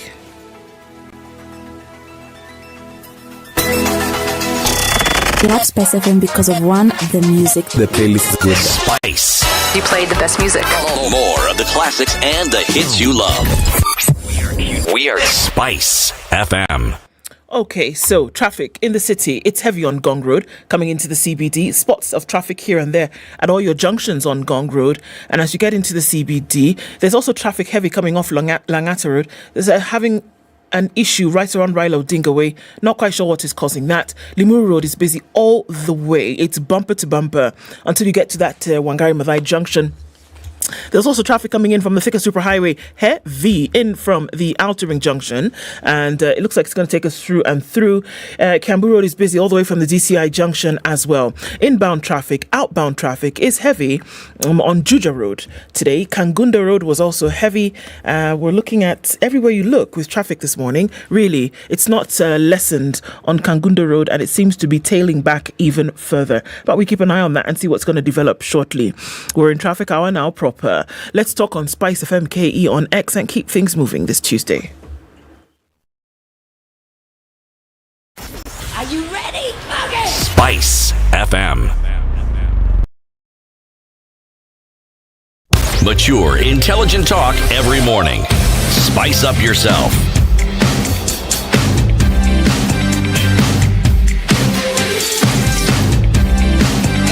Mornings done right. 94.4 Spice FM. Nairobi City. Senator, when you aspired to become a senator, I'm sure you had very clear ideas of what you wanted to do. Yes. When you became senator, did you realize that they were easier to do or were they harder to do? What did you realize when you then became senator? And you are actually senator and you still are senator. Hey, wow, that's a very good question. We started with a proverb this morning, and I want to keep in tune with that proverb. That no matter how hard lizard does its press-ups, it will never have the muscles and the chest like that of an alligator. And the same to your question also. No matter how hard you work as a young man, you can never marry your mother. Okay? So now that we've done the press-ups, answer the question. So the thing is, when I got into politics in general, I wasn't going to do as an easy thing. I always do hard things. And I know very well that in Kenya, because the Senate was a place of keeping the governors to account and fighting for our counties to get their respective resources. It's not an easy thing to do. It's a very hard thing to do. For instance, when we were fighting for more resources to come to the counties, the whole of last year, even with the scientific element done by the CRA, which is the only commission that is mandated to be able to come up with a formula for sharing resources, the national government does not want money to go to the counties. We came up with a formula that was very, very well indicating that the county should get 425 billion. The national government insisted, after buying MPs and after buying some senators, that the much they can give counties was 385 billion. That was a hard thing to do.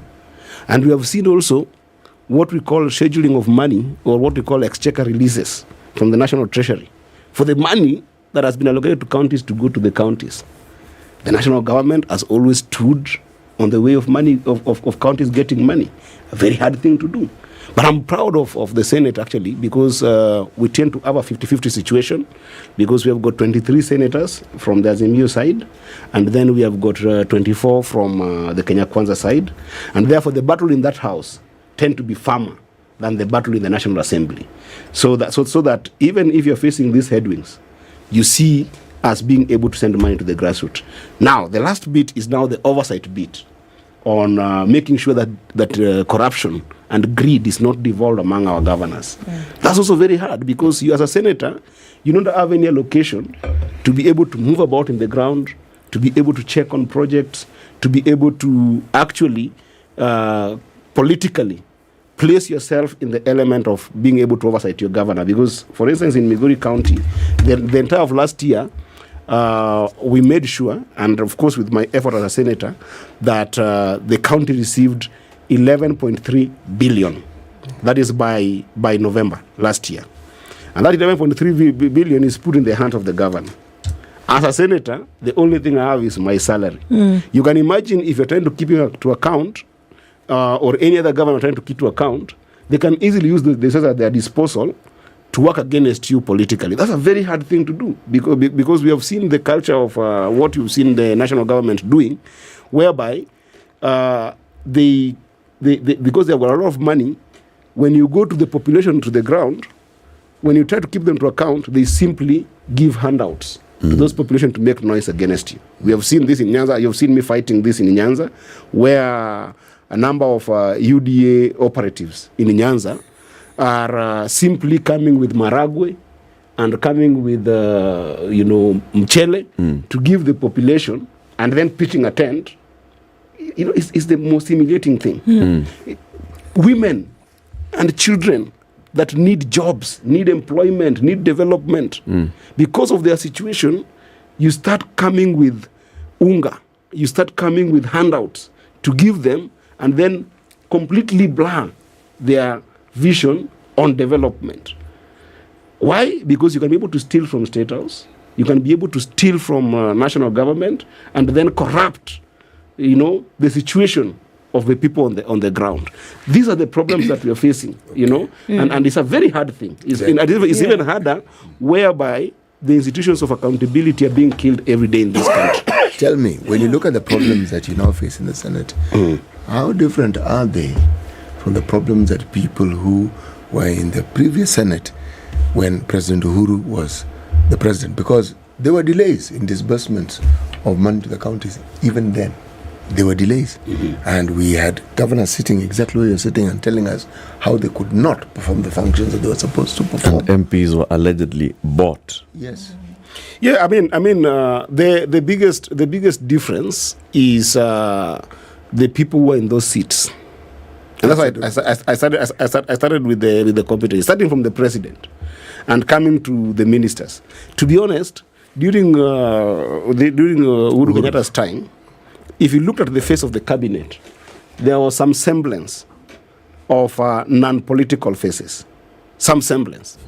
Yeah, there was some competence. So, for instance, if you look at that at the education docket right now, with the scandals that you are seeing in education, right?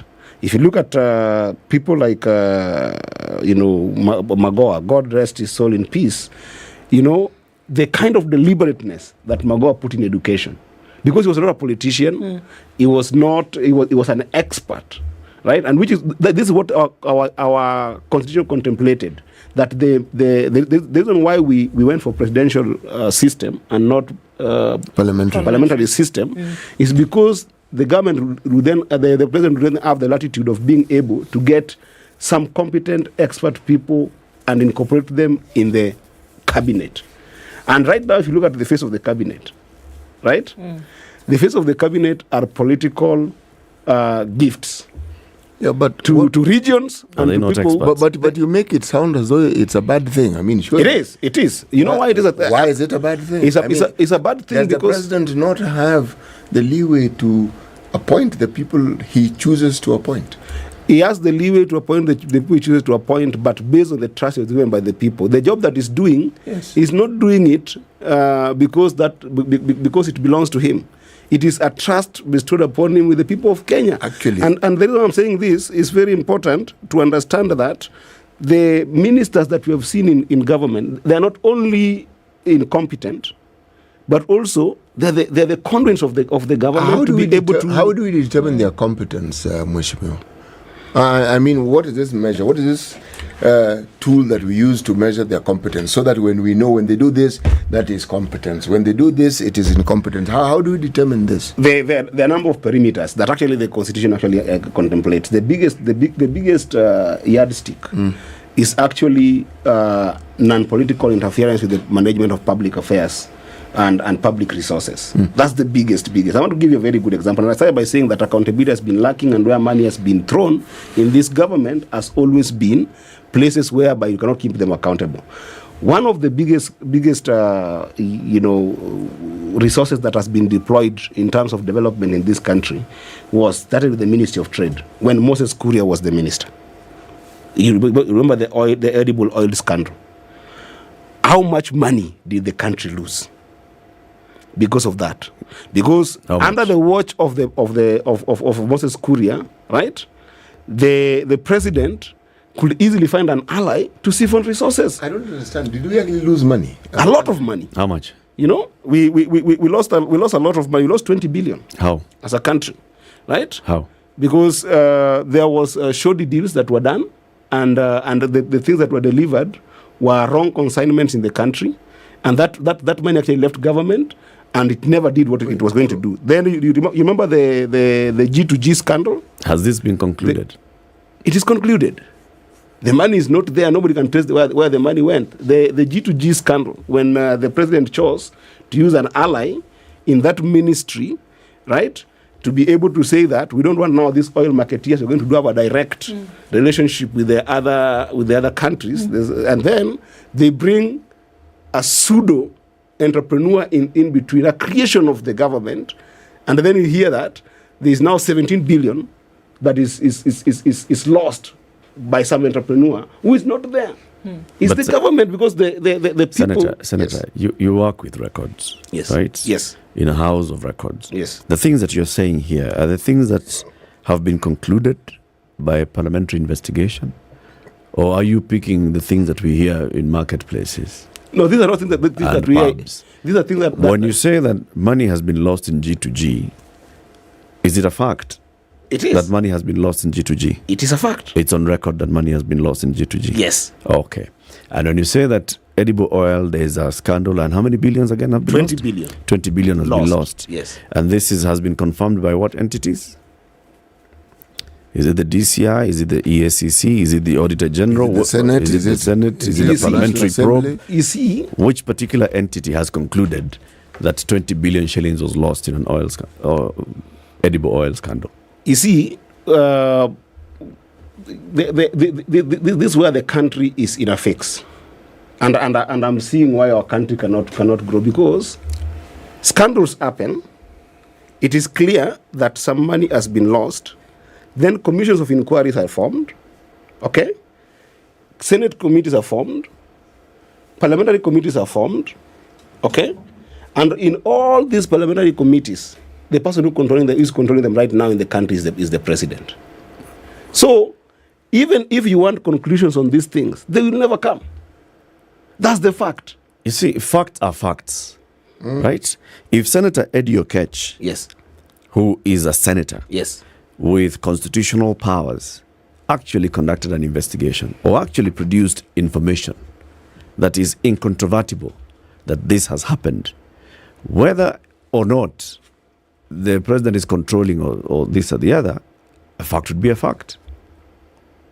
Just so I'm asking, when we talk about these things, is it that we are dealing with specific facts, or are we still dealing on the realm of innuendo? Because, and I'm asking that because we see that even in the previous administration, allegations are thrown left, right, and center, and then investigations begin, and the people we entrust to conduct investigations, who are supposed to be independent, the EACC is supposed to be independent, the Auditor General is supposed to be independent, the Parliament is supposed to be independent.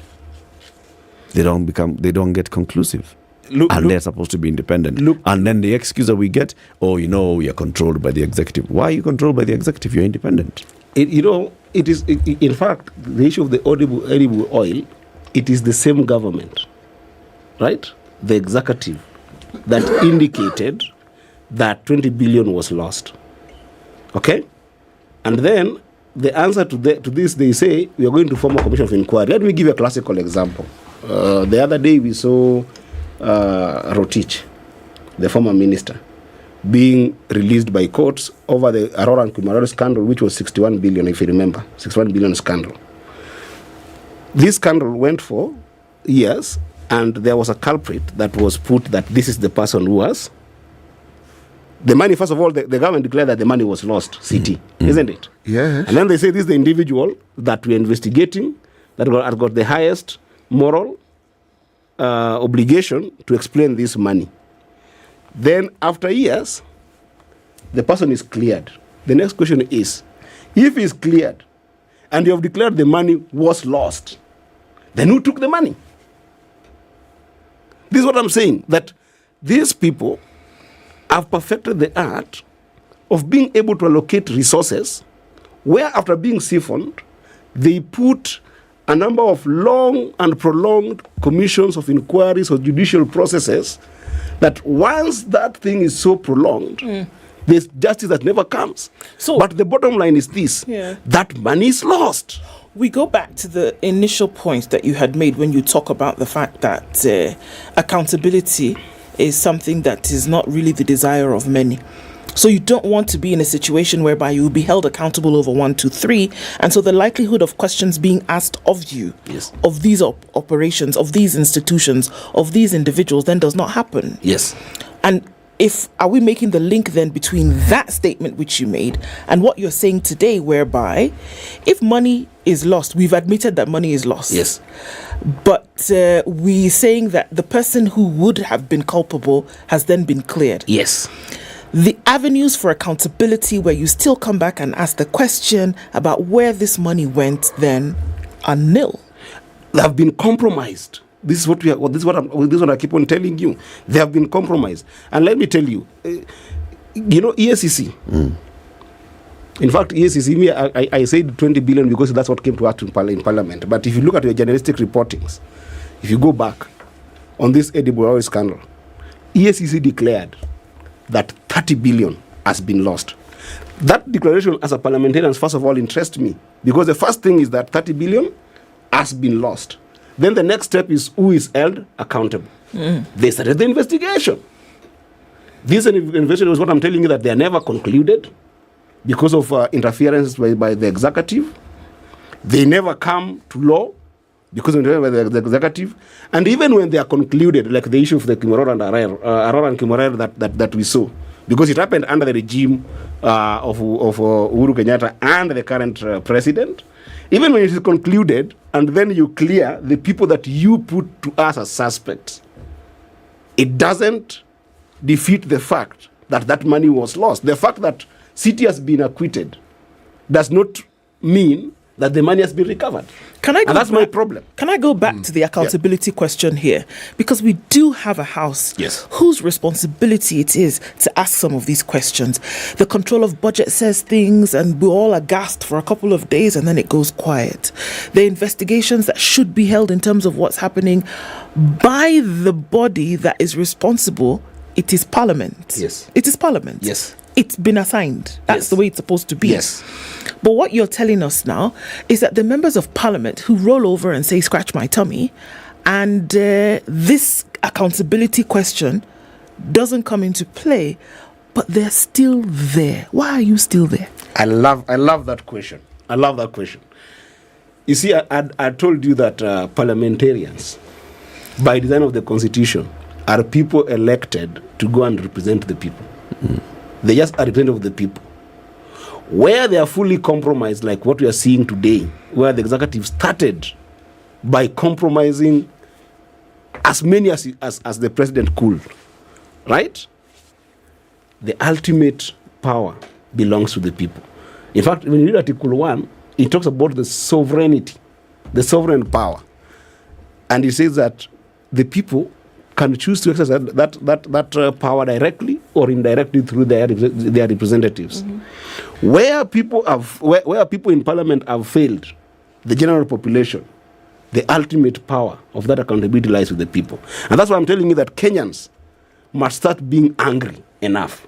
And you saw me talking in Migori the other day about even this abuse of power, whereby you find a PS calling the commissioner in a county and tells them that because this funeral is not a UDA funeral, shut it down. Tell those families to put their tents down. I think when you look at what happened in the weekend, I insisted that, and even you saw even the president saying that I'm going to disobey the judiciary. You saw Osoro the other day going where children are being given bursaries. And because he's an ODM governor giving that bursaries, he goes and starts shooting, firing gunshot where children and women are. We are going to the state of lawlessness that the only way now you correct it. Yes, you still have a few parliamentarians like Edio Cage, like Sifuna, like Olekina, and others that I can't mention, Wambua and all these people. I think only ODM MPs are the ones who actually shoot straight and are looking after the interest of the citizens. Oh, that's a fact. The people in opposition are the people who are actually sustaining the element of accountability in Parliament right now. But because many of Which those people in opposition? Sorry? Which people in opposition? The ones that have not been bought so far. The ones that have not been bought. Thank you for putting and that how very do we clear. know that you're not just negotiating for higher fees? There is no negotiation because you can see we have stand firm with the people. But you see, my frustration, Senator, is with the whole of you lot. Yes. Right? Yes. And yes, I agree with you that the sovereignty of this republic rests with the people. Yes. And the people need to get angry. Yes. People need to get angry that they have woken up and queued at a ballot. And then they sit back and see that the person whom they voted for and gave the power to oversight the governor, the person that they gave power to oversight the executive, the person that they gave power to be the executive at county or at a national level can come back with excuses of, we've been compromised, or this judiciary is frustrating my effort. Everybody's coming back with an excuse. Those in government are coming up with an excuse and saying it's a judiciary. Those in the opposition are coming up with an excuse and saying, we can't also do our job because many of us were bought by people. What was the point of us going to vote in August 2022? Why are you still there? Yeah. No, let me say this, Eric. Let me say this. You see, the political class has got no monopoly of knowledge. The political class has no monopoly of knowledge. That is an absolute truth. Yes. Yes. So the fact is this: Kenyans are intelligent.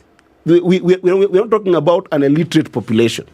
You are a population that can be able to observe what the government is doing. You are a population that can be able to discern which people are truthful, which people are doing what. So, for instance, right now, Gachagua just declared. Allow me to just interject. Yes. Politicians, by virtue of what they do, are not truthful. They are people who deal with conveniences. It's what in the moment is useful, what is helpful.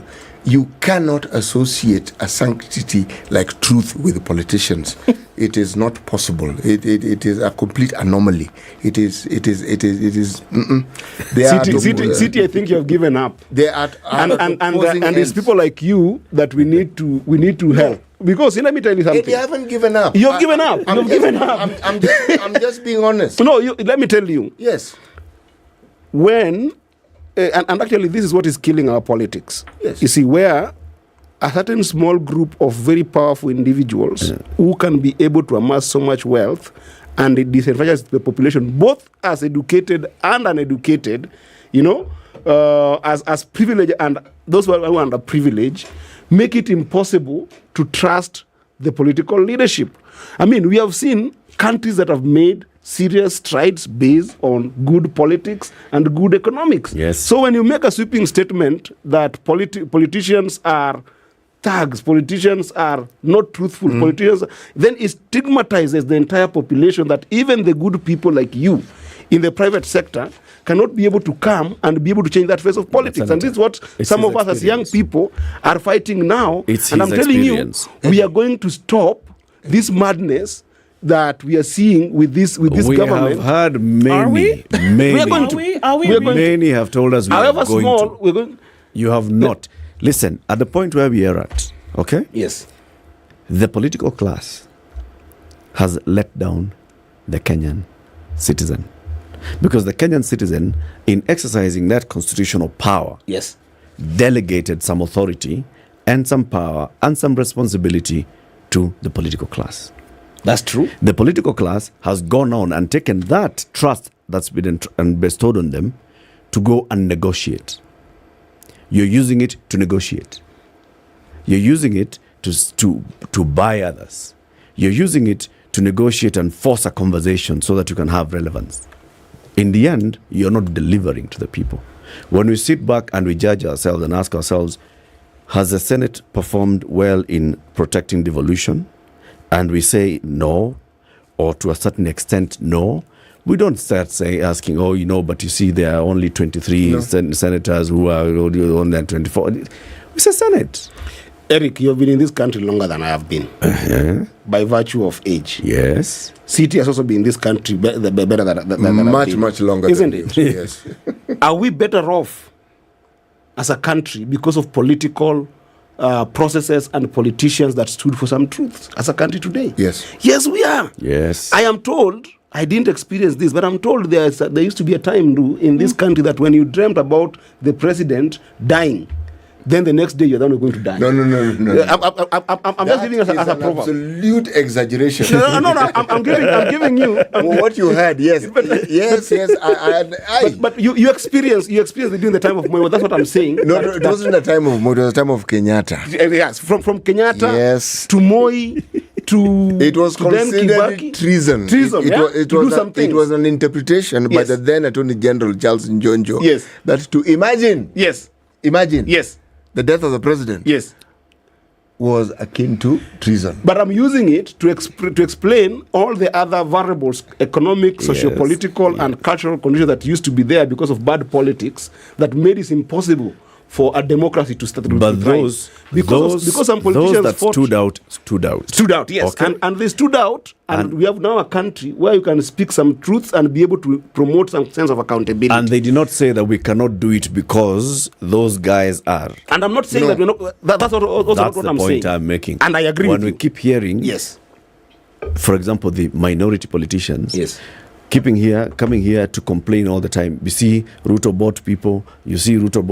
You are in parliament. You're running a salary. In fact, the people you're speaking of were in a situation where there was one party you couldn't even oppose. Yes. And in those days, you could be jailed or killed, and yet they opposed. The change you speak of, that's what they were fighting. Not bribery. It was a matter, a literal matter of life and death. Imagine our time is up. Senator, you've got to come back. Just come one on a minute. Monday.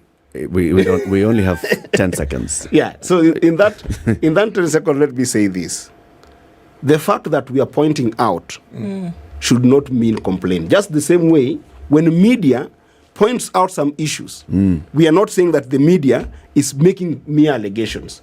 We are pointing up to some of the rods, but we are doing our part. Right. Okay. As politicians in oppositions, that's why we are mobilizing the country to be able to know that if we let the government continue the way it is continuing now, then we'll not have a country. But that doesn't mean that we're not doing our job. We continue doing the best we can be able to do. But remember, at the end of the day, some processes, like voting in parliament, is just that process. Tosha. Yes. Senator Eddie Okech is a senator from Migori County. 8 a.m. Good morning. David Mugonyi has officially assumed the role of Director General at the Communications Authority of Kenya. The authority signed Mugonyi reported to the office. He was received by the CA board led by Chairperson Midwambui and the Director of Corporate Communications Chris Mbua, who has been serving as the acting DG since October last year. Mugonyi reported to work a month after his appointment by Elido Alo, the Cabinet Secretary for Information Communications and the Digital Economy. The immediate former head of Presidential Communications Services replaces Ezra Chiloba, who resigned in October last year.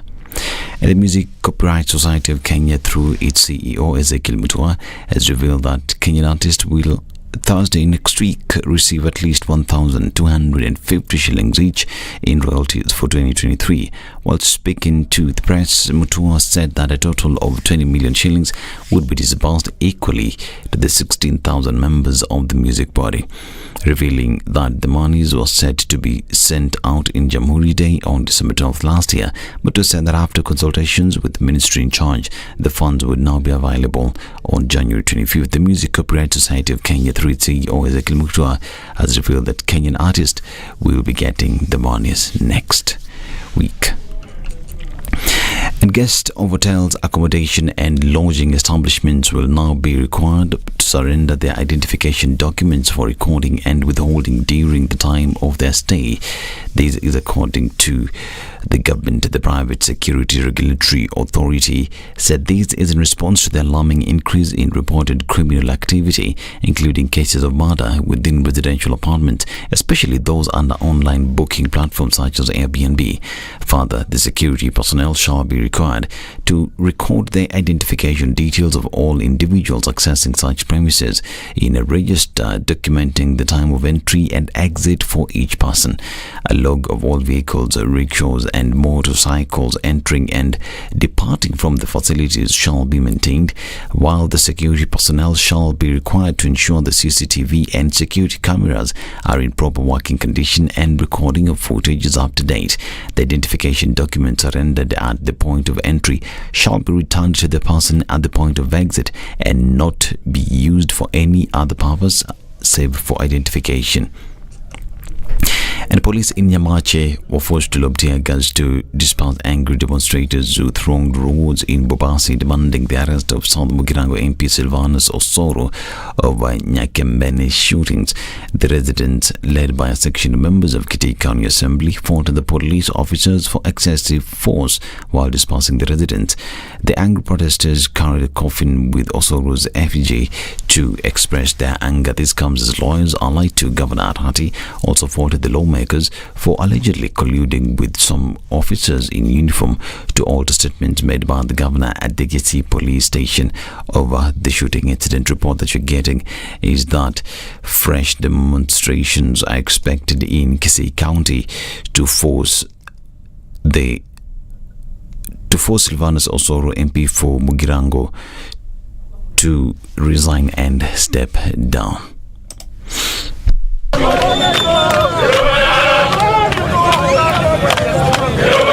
Askari wamerusha kwa viongozi ambao wamechaguliwa. Sisi tulipoamka asubuhi, tumeamka tukaambia watu wetu tunakuwa na peaceful demonstration. Tuulize serikali ikamate yule jamaa anaitwa Osoro awekwe ndani. Today we had demonstrations and we are continuing to have demonstration today. This is because of the provocation by one leader, Kisii from South Mugranko, Honorable Silvanus Osoro. Osoro has gone rogue. Osoro is attacking every other leader, every other peaceful person gathering in South Mugranko. Badala ya askari kutuacha tuandamane kwa amani because we had peaceful demonstrations. Kenyan Sevens head coach Kevin Wambua says his team won't rest on their laurels after securing the Challenger Series title in Dubai. Shujaa put a gutsy performance to see off Chile 12-5 in the Challenger final, with Daystar Falcons Patrick Odong once again proving lethal, scoring 2 tries to win the game for Kenya. Wambua says there is more to be done to ensure the team is in pristine condition heading to the next tournament in Montevideo, Uruguay in March. Widely referred to as bling in rugby circles, Wambua has had a dream start to his tenure as Shujaa tactician since replacing Damien McGrath in August 2023. The former Kenya international led Shujaa in securing qualification for the summer's Olympic Games in Paris, France. This is News. I'm Dennis Haseta. Good morning.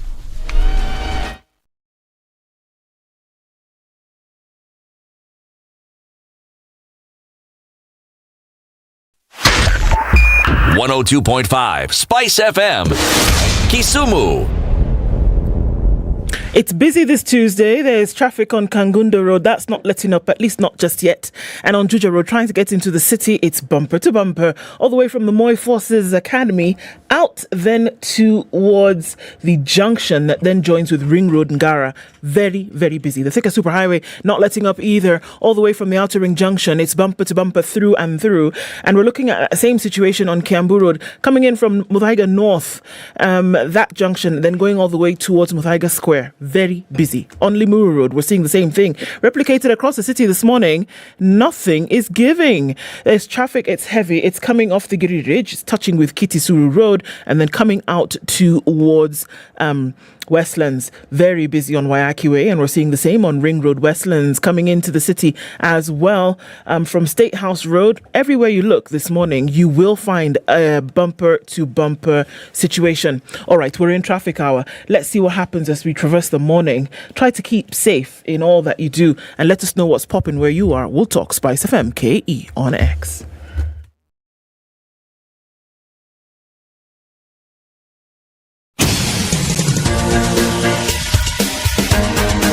This is the Situation Room, the home of hard-hitting political commentary and penetrating insights about the state of the nation. This is a talk radio experience like no other. The Situation Room, a place for hard truths, debates, and elevated conversations. The Situation Room, witty, political, engaging, deep, controversial. In the room, we have C.T. Muga, researcher, academic, seasoned political observer, a fountain of wisdom in these politically uncertain times. Ndu Okoh, Nigerian by birth, Kenyan by choice, communications expert, Pan-Africanist, a truth seeker and believer in people power, and Eric Latiff, agent provocateur, the man in the chair, seasoned journalist, news hound, a man who believes in punching up, not down.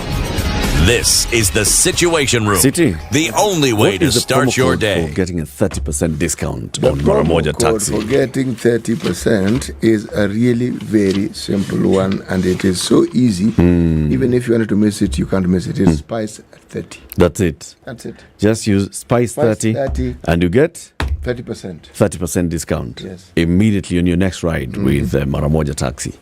And what is the best way to get 50% extra into your wallet on Maramoja? All you need to do is simply make sure there's money in the wallet. That's it. And whatever you put there, you will automatically get 50% of what you've put in. So if you put 1 shilling, you'll get 50 cents. If you put 100 shillings, you'll get 50 shillings. That's it. As simple as that. Yeah. Yes. Ndu, Mhm. what is the easiest way to get free airtime today? You need to go into a supermarket and buy a tin of kiwi. And that kiwi is the new logo kiwi. All right. What you need to do is pick that up and then you get the code which is under the lid and then you will dial *459 *5#. You get airtime data instantly. Apo. There's the answer to your question. Also, you enter into a draw, and every week 4 people are winning 35,000 shillings, all the way to take you towards school fees. Pays for school fees, school of your choice, person of your choice. You can do it for somebody else. You can do it for yourself. Now is the time when everybody is still reporting to school. Get a hold of it and see if you win. very good. We, on 12th of December, we marked how many years as a republic? 60. 60 years. Yep. Why? And in those 60 years, since Kenya became independent, Kenya has had relations with the world for all those years. Yes. And very many countries. Established diplomatic relations with very many countries in those years, and some have stood strong, have been very, very beneficial. With one of those countries is Japan. Kenya-Japan relations have lasted all those many decades. The ambassador of Japan to Kenya, His Excellency Okaniwa Ken, is our next guest. Balozi, good morning. Good morning, and nice to see you again, Eric. Nice to see you too. Happy New Year. Yes, same to you. Yeah, karibu sana to Kenya's biggest conversation. Again, that's the hot seat of the Situation Room. Looking back at 60 years of relations between Kenya and Japan and the diplomatic ties and what we have been able to gain as a people of the two countries. To welcome you to the conversation, City, as you know, every week he goes into one African country, picks a proverbs from that country, and every day he gets us a proverb. This week he's gone to Nigeria. You know, the sheng of Nigeria is pidgin. Now, he cannot speak fluent pidgin, but he's learnt very well and very fast. He's going to read the proverb in pidgin, but she is going to give it to us in proper pidgin, and then she will also translate it into English. City. Right. Go. Let me massacre this particular. No matter how lizard they go press up, no go get chest like alligator. I have to say, I love the movements with the hands when you're reading it. It's great. That's to encourage me to keep going. You feel like a lizard when you do this. Yes, so that's how these creatures seem to walk. Yeah. Yes. I mean, then there's a chameleon that sort of like, yes, back and forth. No matter how lizard they do press up. Huh? Yes. In chest, no go be like alligator. Yes. Okay. So if I say that in English, no matter how many press-ups a lizard does, its chest or its muscles will never be like that of an alligator. I'm not sure what to take of that. Try. Give it a try. The lizard cannot never be an alligator. Yes. Yes. You cannot try to be someone you are not. That's it. Yes. The bottom line. Hard as you may try, you cannot be someone else. You are who you are. Yes. Well said, Ambassador. Now, Kenya and Japan have had relations for very many years, and there are very many things that we've looked at over the years in terms of what we've been able to achieve as a country, how we have related as a country. We've had conversations here, even now, about Kenyans going to study, live and work in Japan. We have seen very many companies from Japan come and establish here in Kenya. We've seen Japanese people who've come and worked here in this country. We've seen projects that have been supported by Japan. In a nutshell, how would you define the relations between Kenya and Japan? It's a very good question and difficult to answer. But we have had 60 years of diplomatic relations. And in those 60 years, I have seen that we have had so many different exchanges, not only at the government level, but also at the grassroots level, and people studying in Japan, getting training in Japan, and then Japanese coming to Kenya to work with Kenyans to promote development, such as the volunteers from JICA, and it has been a very, very intense and very friendly relations over the years. And we've seen very many projects that have been initiated by Japan and the government of Japan in this country. Can you highlight a few? Yes. Well, there are some major infrastructure projects that we have done through our development aid. But first of all, Kenya is the largest recipient of our bilateral official development assistance in whole of sub-Saharan Africa. And I think that says quite a lot about our relationship. And we have a lot of involvement in many parts of the country. So if you look at along the coast, we have supported the construction of the Moi International Airport in Mombasa. We have supported the Mombasa port development, and the recent project expanded the area of the port by 1/3. And that is bringing in revenues for the government, promoting more goods to be shipped in and out, and also helping the jobs and economy of the people. And then there's also the Muga irrigation scheme, where we built the most recently Tiba Dam, and this is going to expand the network of irrigation so that people will be able to plant rice and other agricultural produce where before they were not able to grow because of lack of water.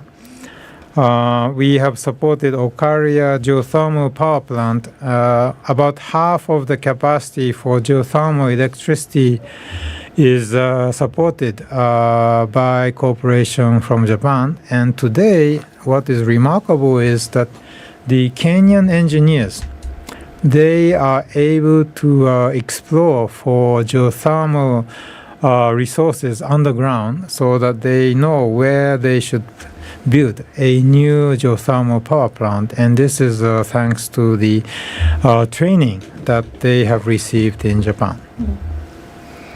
Why has Japan chosen to go so in-depth with Kenya in its development? Because like you said, Kenya being the largest recipient of aid from Japan, why has Japan decided to go? And in very many sectors, infrastructure, when we look at roads, we are looking at infrastructure when it comes to energy, energy infrastructure, provision of energy. Why across so many sectors? First of all, I think that the Kenya is one of the few countries in the area which has maintained a democratic form of government, and it has been very stable, and it is the anchor of the East Africa region, and based on that, we built up so many links and cooperation over the years. I think this is one of the most biggest factors why Japan has been focusing on cooperation with Kenya. And also, as a result of our cooperation with Kenya, the level of education is highest in the region. And so there are sort of trained people who we can work together with so that the fruits of our cooperation also can be shared with other countries in the region and beyond. So, for example, the cooperation we had with KEMRI is allowing KEMRI to train medical experts from other countries in the region. And this has really helped in dealing with the corona pandemic. And this is helping with other infectious disease. So this is just one example, but I think our cooperation is not only about benefiting Kenya, but it's also benefiting the whole African region. For example, in fighting infectious disease. And this is a common good for the humanity. This is 60 years of relationships. How long have you been in Kenya, Your Excellency? So I have been here 2 years, and I am the 20th ambassador of Japan to Kenya. So during those last 6 years, I have only been here for only 2 of the last 60. So I cannot say a lot, but still I learned a lot about what happened in those 60 years.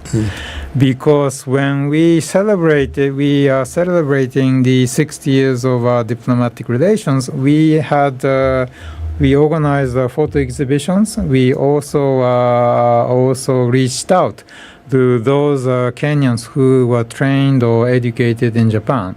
And so I have had a lot of conversation about what sort of experience they had and what sort of friendships they have with Japanese people. The assistance and the partnership that Japan has had with Kenya in academia, in research, in higher education, that spans very, very many decades. But if I were to bring the discussion to the present and look at something that we've been grappling with for the longest time, universal health care, can you tell us what it is that the country of Japan has done to assist Kenya with its goal of trying to achieve universal health care? No, thank you for the question. The universal health care is a very important aspect of any country's development. Japan is we introduced universal health care in 1961, and we are trying to use our experience to work with Kenya to promote universal health care. And it is right that Kenya is attaching importance to achieving this, because for any country you need to have a healthy population to develop. And we have been supporting the doctors from Kenya with their particular areas of specialty. We have been working on promoting the system of sort of the universal health care. We have been also right now supporting accountability of how the funding is used in healthcare, and this is a very broad area and there are so many aspects of universal healthcare, and we also have supported Kenya by providing financing for universal healthcare. So this is a very various aspects of universal healthcare that we have been involved, and we are looking forward to universal healthcare being available for all the people in this country. Would you say that the universal healthcare program you have in Japan is successful? Yeah, well, we think that we are making progress, and I think what we have seen is that the level of the diagnosis or the level of the services have improved. We have seen that doctors are now able to diagnose the disease that the patients have and then provide them with appropriate medication and treatment. I think it cannot be achieved overnight. And there are many challenges such as the access to the patients or patients having access to hospitals. We also support the construction of hospitals and clinics so that there is access for people who are in faraway areas as well. Ambassador, when you look back over the 60 years and the relations between the two countries, and then look at the amount of aid that you've given the country and look at the cooperation that you've had, people often don't remember that, Japan has played a role until you see JICA, and then you hear someone saying, there were Japanese who were involved in this particular project. But over the years, the conversation has been that when it comes to aid in Africa, aid in the sub-Saharan Africa, aid into Kenya, aid has been coming from the West. And for many years, there has been the politics of when aid is coming from the West and Western countries, it comes with conditions that, you must then meet certain conditions. You must be democratic in this particular manner. You must have this kind of checks and balances and accountability for us to continue giving you the aid. But we don't hear those kind of conversations when it comes to Japan. What do you ask for in return to giving Kenya aid? Our approach to supporting development countries such as Kenya is, I think, different from other countries. One is that we attach the utmost importance to the ownership of the recipient country. So this is why in our process, when we try to identify how can we cooperate with Kenya, we have intensive discussion of what are the needs and what does the Kenyan government want to achieve. And so we spend a lot of time in this discussion so that Kenyan government is in the driver's seat. And when we support them, we are trying to achieve the self-reliance of the government so that when we are finished with our project, the Kenyan government is able to continue with that activity on its own. And so this is a very different way of working maybe compared to some other donors. And so this is a very different aspect. Another thing is that we attach importance to promoting economic growth through our activities. And this is because unless you have economic growth, people are not able to promote their own livelihoods, but also for the government to have tax revenues and to be able to sustain all the activities that is being sustained by using the revenues from the tax. And so we are one of the few donors who attach actually a particular focus also on economic growth and how to promote it. And this is why in our cooperation on the various road and other infrastructure projects, we look very closely at how can we promote the private sector. Is there satisfaction that there's been sustainable economic growth in Kenya with the cooperation from Japan? One would assume that because Japan keeps supporting, that then there is satisfaction. But truly, if you look at one of the pegs being sustainable economic growth in any country where Japan will then put its assistance, then the question is Japan satisfied with the economic growth at whatever level that is or is not happening in Kenya at the moment? Well, I'm not sure whether the question should be framed in whether we are satisfied or not with the growth of the Kenyan economy. Because I think it's for the Kenyan people to say whether they are satisfied or not. We are merely trying to, I think, work together to support this the quest for economic growth. But in any case, I think the Kenyan economy has been, I think despite the recent difficulties in the international economic situation, which is coming from the higher cost of oil, fuel, or higher cost of food imported and other imported products, and also the strong dollar and the devaluation of the Kenyan shilling, I think the Kenyan government has been relatively robust. And this is thanks to the efforts being made by the the economic authorities of the government, and so we appreciate the way in which the Kenyan government is trying to deal with the situation. I think the current situation is not an easy situation, even for Japan. And we are facing more or less the same problems. But despite that, the Kenyan government has been doing relatively well, not to be defaulting on its loans, and also to be able to achieve about 5% economic growth. So this is quite an I think achievement despite the circumstances. You mentioned taxpayers' money.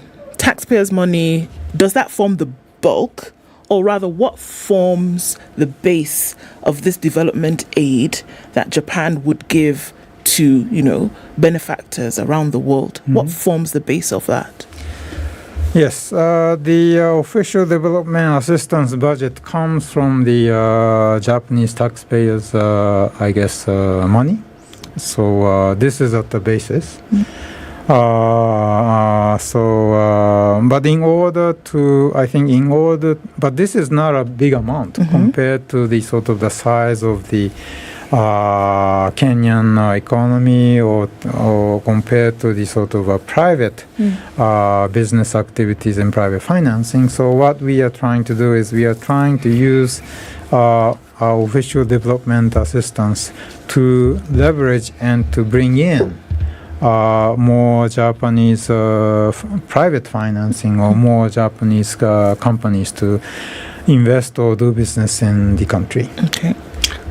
Every time we talk of bilateral facilities, loans, and multilateral, there's always an interest attached to it. I say this because one of the big problems we have right now in the country is on debt repayment. Just so that we understand, when a country like Japan, say, lends a country like Kenya money, what sort of percentages do you charge? Yes, that's a very easy question. So we are right now supporting or doing cooperation on the Mombasa Gate Bridge. Yes. And this is actually quite a huge project involving many millions of dollars.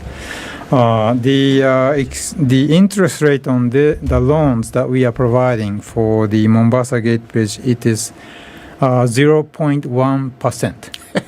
And the grace period is 12 years.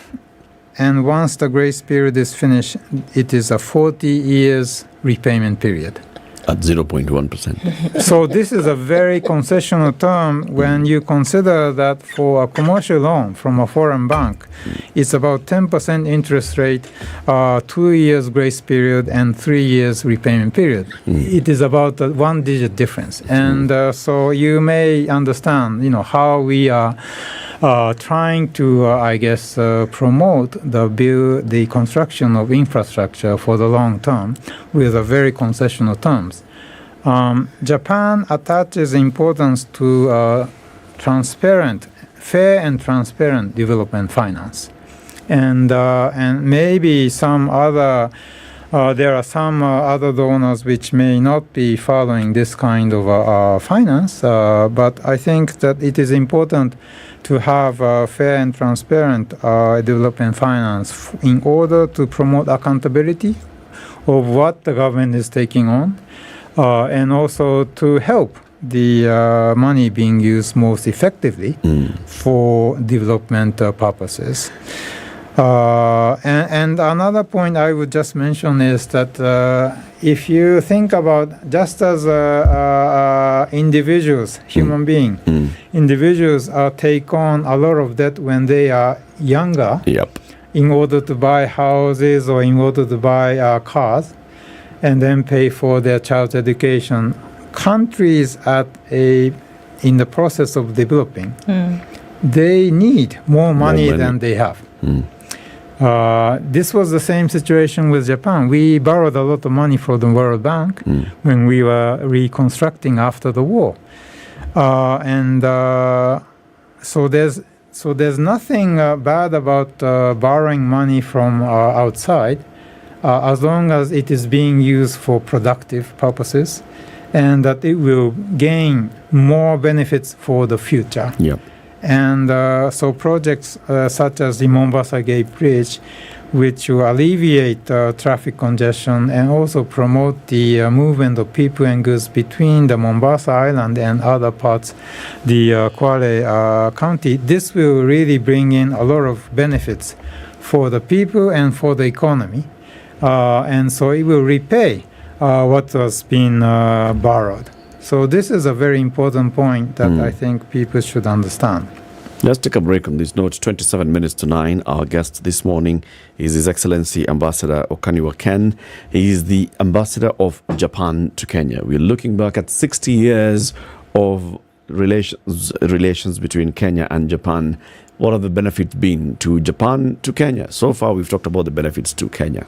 We'll talk about the benefits to Japan when we come back. Good morning. This is the Situation Room, the only way to start your day. It's critical that people pay taxes. But then taxation has to have a limit. When you start overtaxing people beyond certain limit, then this is now we call robbery with violence. We are all struggling, but we don't show. If you're not doing well, shame on you. But you have to say, I'm broke and I'm struggling. We are not okay until everybody is okay. We are pretending to have political parties. Why don't we just be honest? These are the Kikuyus, and we find ourselves in Kenya. You know, with politics and leadership, no matter what you do, there will always be a complaint.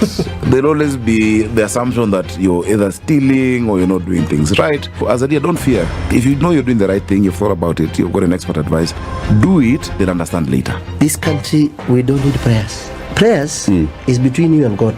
Good governance and thinkers who care about the country and not their stomach. That's what we need. The Situation Room, Kenya's biggest conversation. The weather with Cloudy Spice conditions FM. in Nairobi at 18 with highs of 25 and lows of 15, and it's partly sunny at 19 in Nakuru with highs of 26. We'll see highs of 26 as well in a sunny Nyeri, and it's 15 and sunny in Eldoret with highs of 24. 20 and sunny this morning, rather 28 and sunny in Mombasa, and we'll see sunny conditions in Malindi, currently at 28, going to highs of 33. Kisumu this morning is sunny at 21 with highs of 28, and Kakamega sunny at 20. We'll see highs of 27. Kampala is cloudy at 20 with highs of 28, and we'll see highs of 32 in a mostly cloudy Dar es Salaam at 28. It's partly sunny at 21 in Johannesburg with highs of 28, and in mostly sunny Mogadishu 29. It's 14 and sunny in Addis Ababa. Lagos this morning is hazy at 24, going to highs of 34, while light rain showers have begun in Kinshasa at 24. We'll see highs of 30.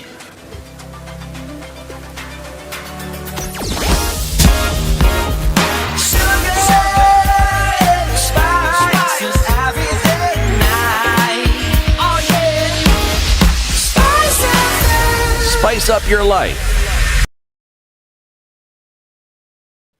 Okay, so it's heavy coming off the thicker superhighway.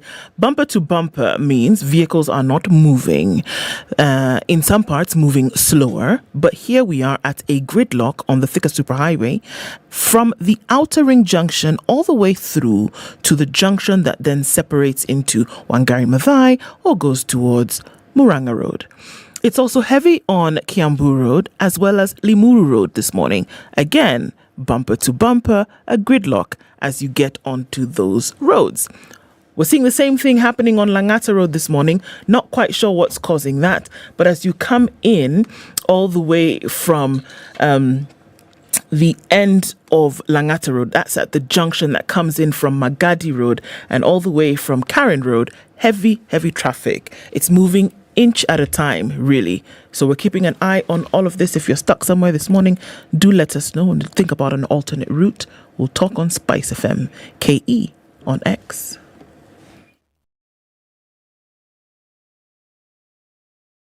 Mature, intelligent talk every morning. Spice up yourself.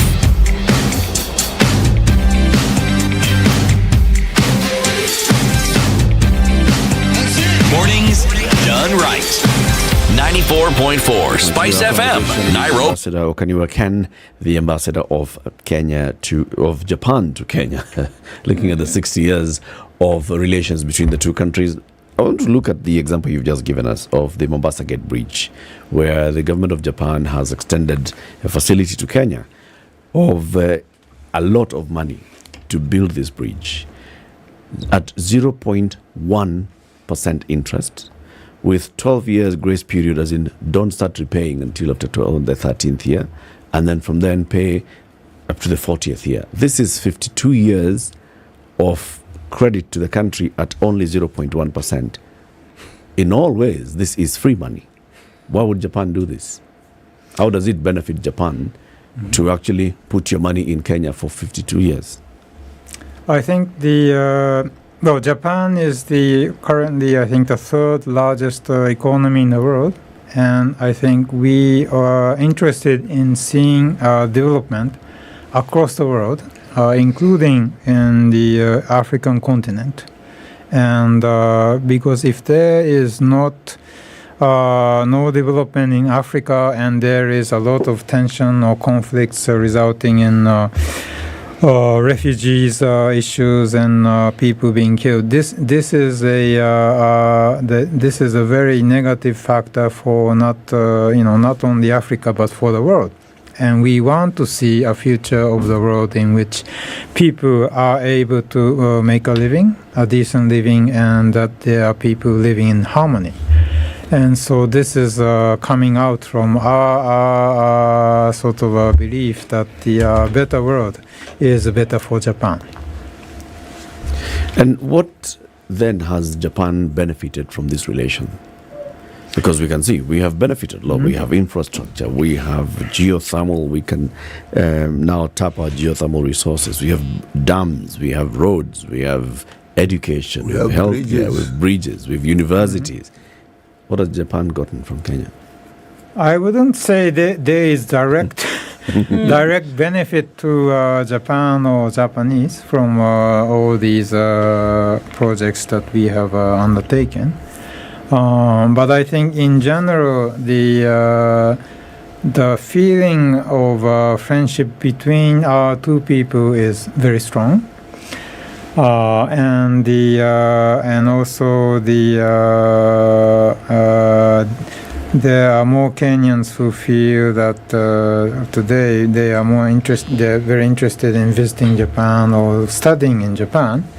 Maybe because there is a lot of goodwill towards my country, and there was recently a terrible earthquake in Japan. But when there was a terrible earthquake and tsunami in 2011, there was an outpouring of a very feeling of sympathy towards Japan in Kenya.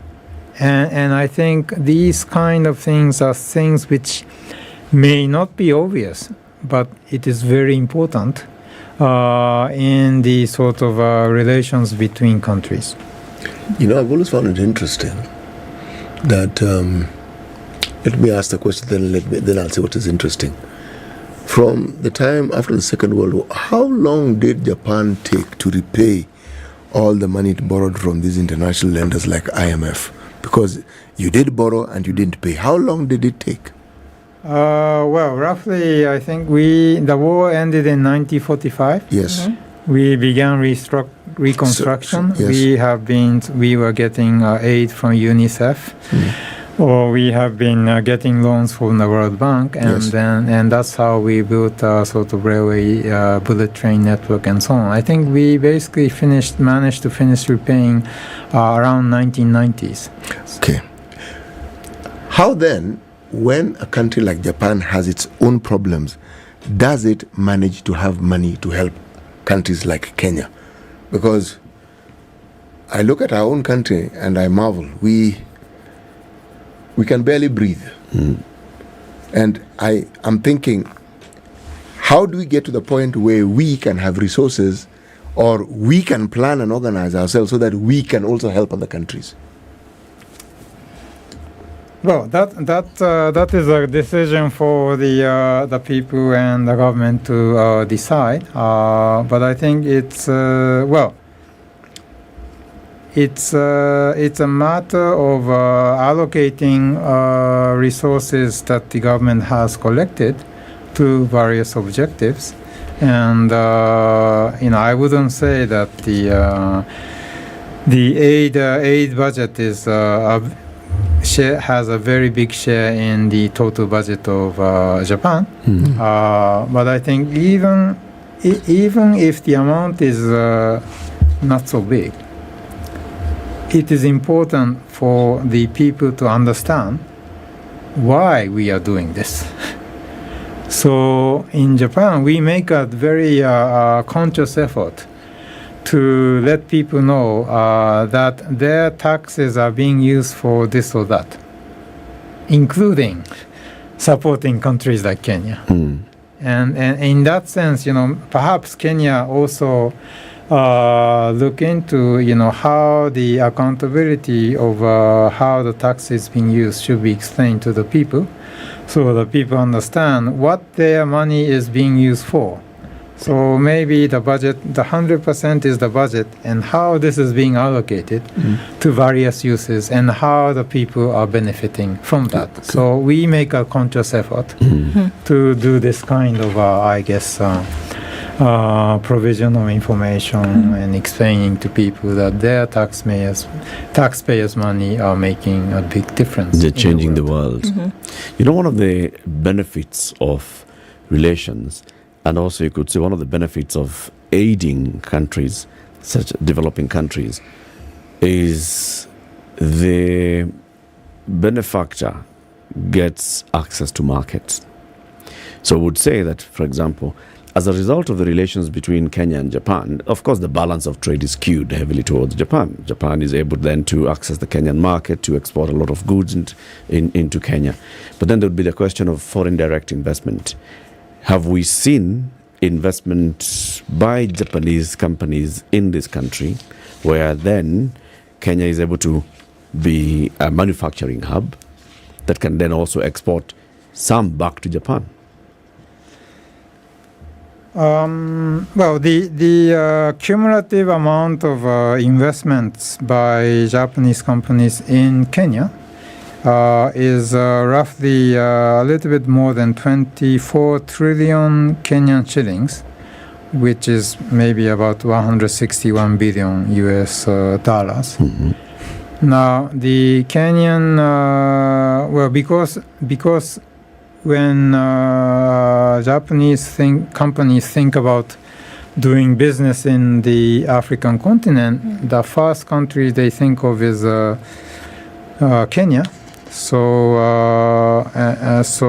the number of Japanese companies who have business operations based in Kenya has been on the increase. And I'm very pleased to see that since 2016 the number has tripled, and currently it's 114 companies based in the country. And we think that this is going to help with the not just selling Japanese products in the country, but perhaps some of them will also think about producing in Kenya.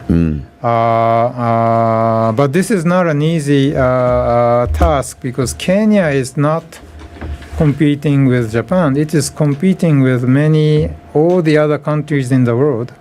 Where Japanese companies can set up factories. And so Kenya needs to, I think, if it wants to attract Japanese companies to invest in factories, they need to have a lower cost of, production, and such as electricity. But Ambassador, let me just push back on this. So you've helped the country in infrastructure development. You've helped the country even in power, the Takwel Dam. You've helped the country in very many others. So you're already helping the country in setting the base, the infrastructural base that can support manufacturing and industry and growth of industry. Why won't you use the same goodwill That, for example, you've said the people of Japan has had in extending money to us at 0.1% by saying companies go and set up factories in Kenya. So that then we also see that economic development of the country. Because as it is right now, the 114 companies, many of them are operating in Kenya as a base, but the manufacturing hub is still in Japan. Well, the answer is very simple, because the government of Japan does not have any control over where the Japanese companies are going to invest in factory. So it is the companies are responsible to their shareholders, and so they make their own decision of where they base their factories.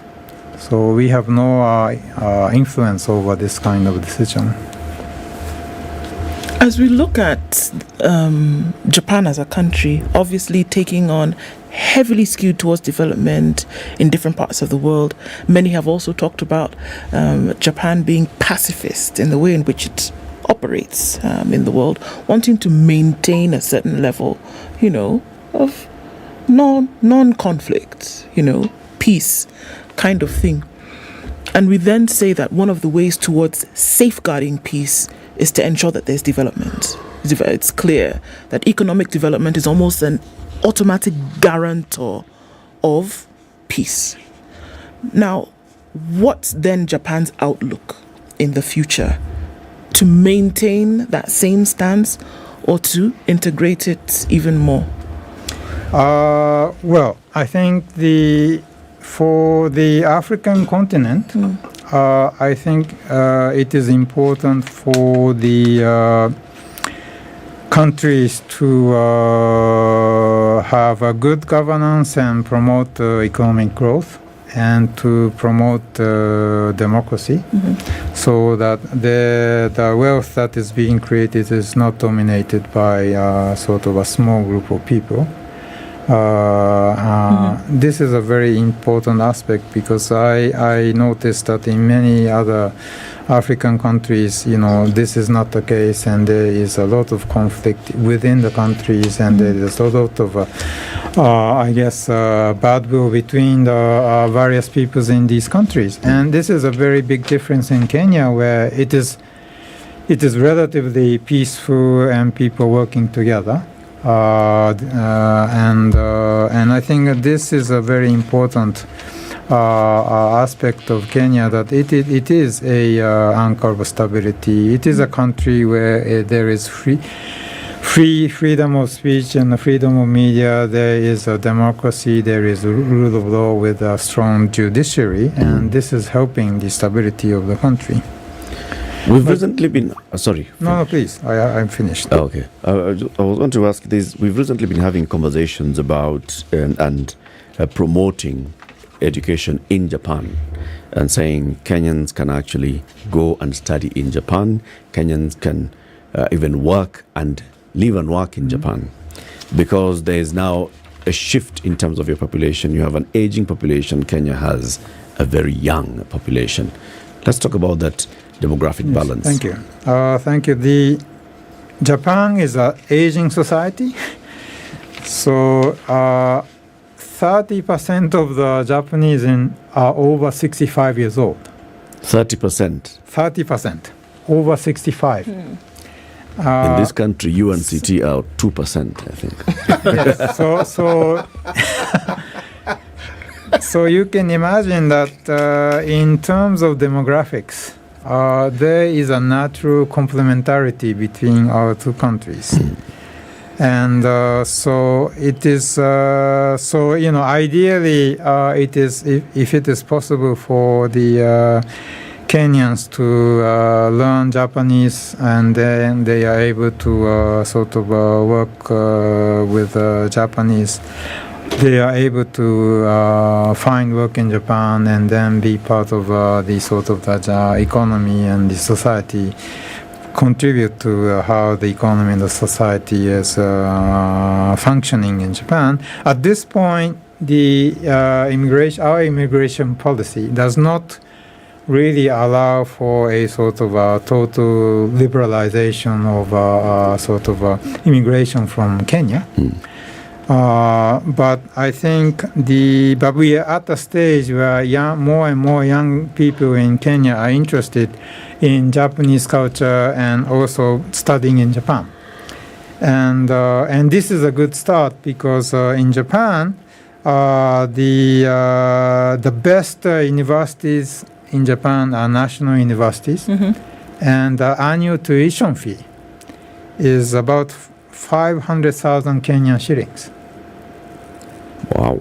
And so when I see, when I meet Kenyans who send their children to study in the UK or the US and other countries, and they pay about 10 times that amount, so I don't see any reason why they cannot afford sending their children to study in Japan. And we have excellent education.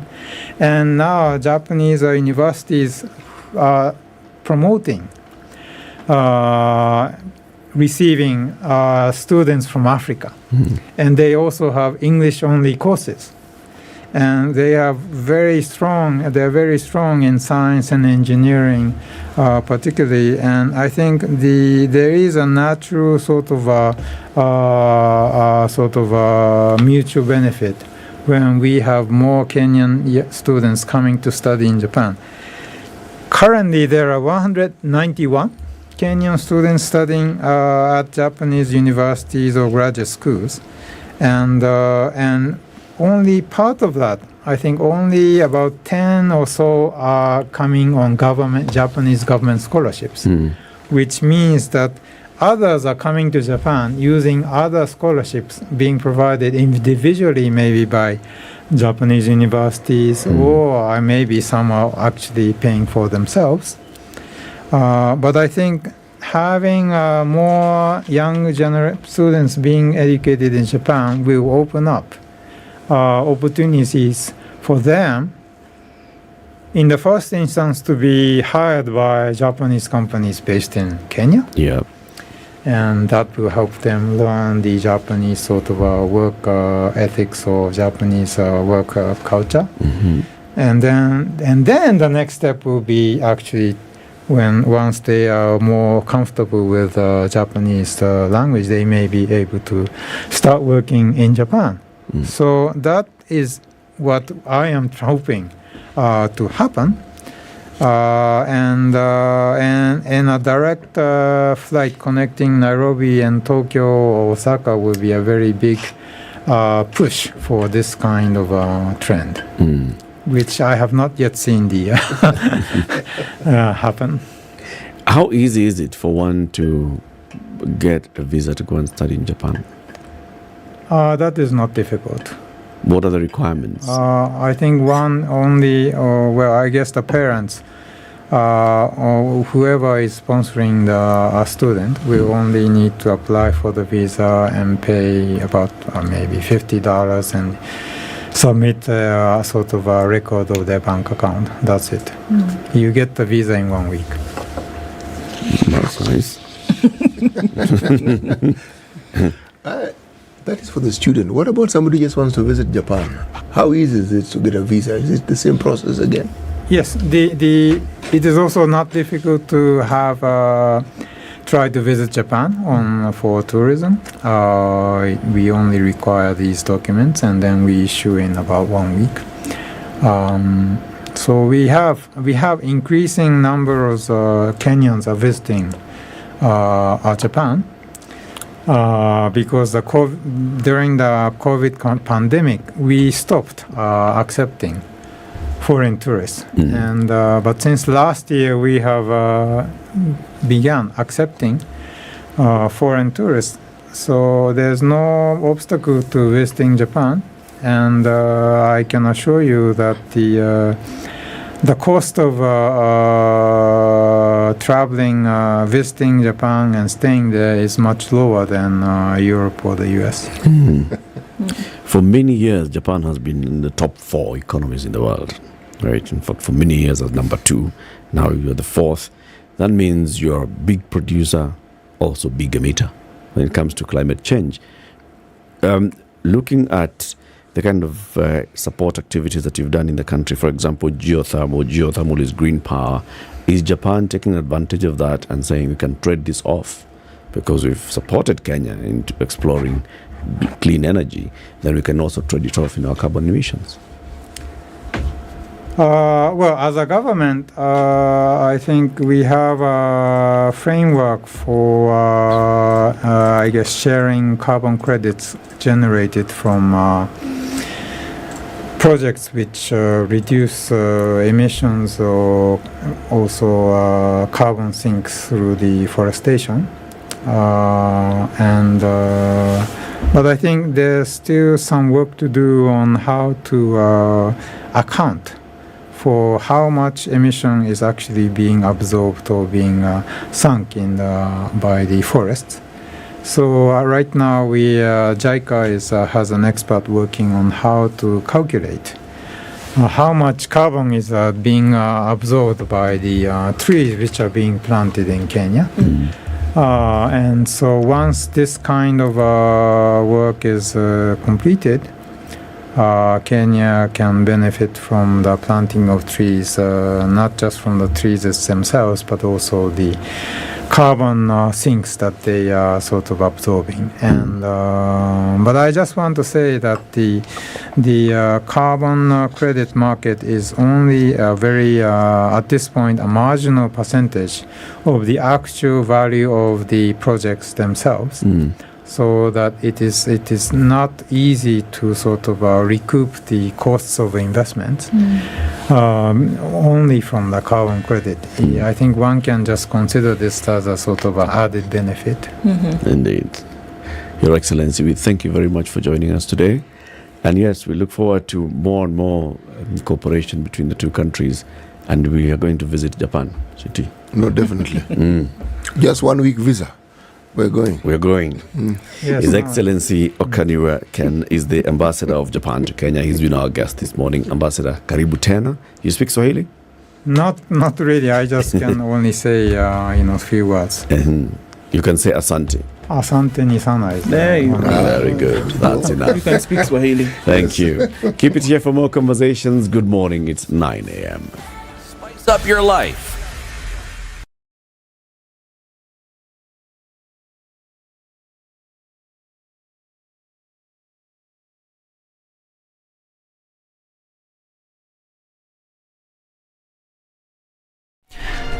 Good morning, this is Newswire. Dennis Asaito. President William Ruto is set to meet Uganda President Yoweri Museveni to iron out their diplomatic tiff. East African Community, ESOLS and Regional Development Cabinet Secretary Penina Malonza has stated. Malonza said that the two heads of state had scheduled a sit-down after Kenya blocked Uganda from using the Kenya pipeline infrastructure to move its refined petroleum products from the Mombasa port to Uganda under a new arrangement as directed by Uganda's cabinet.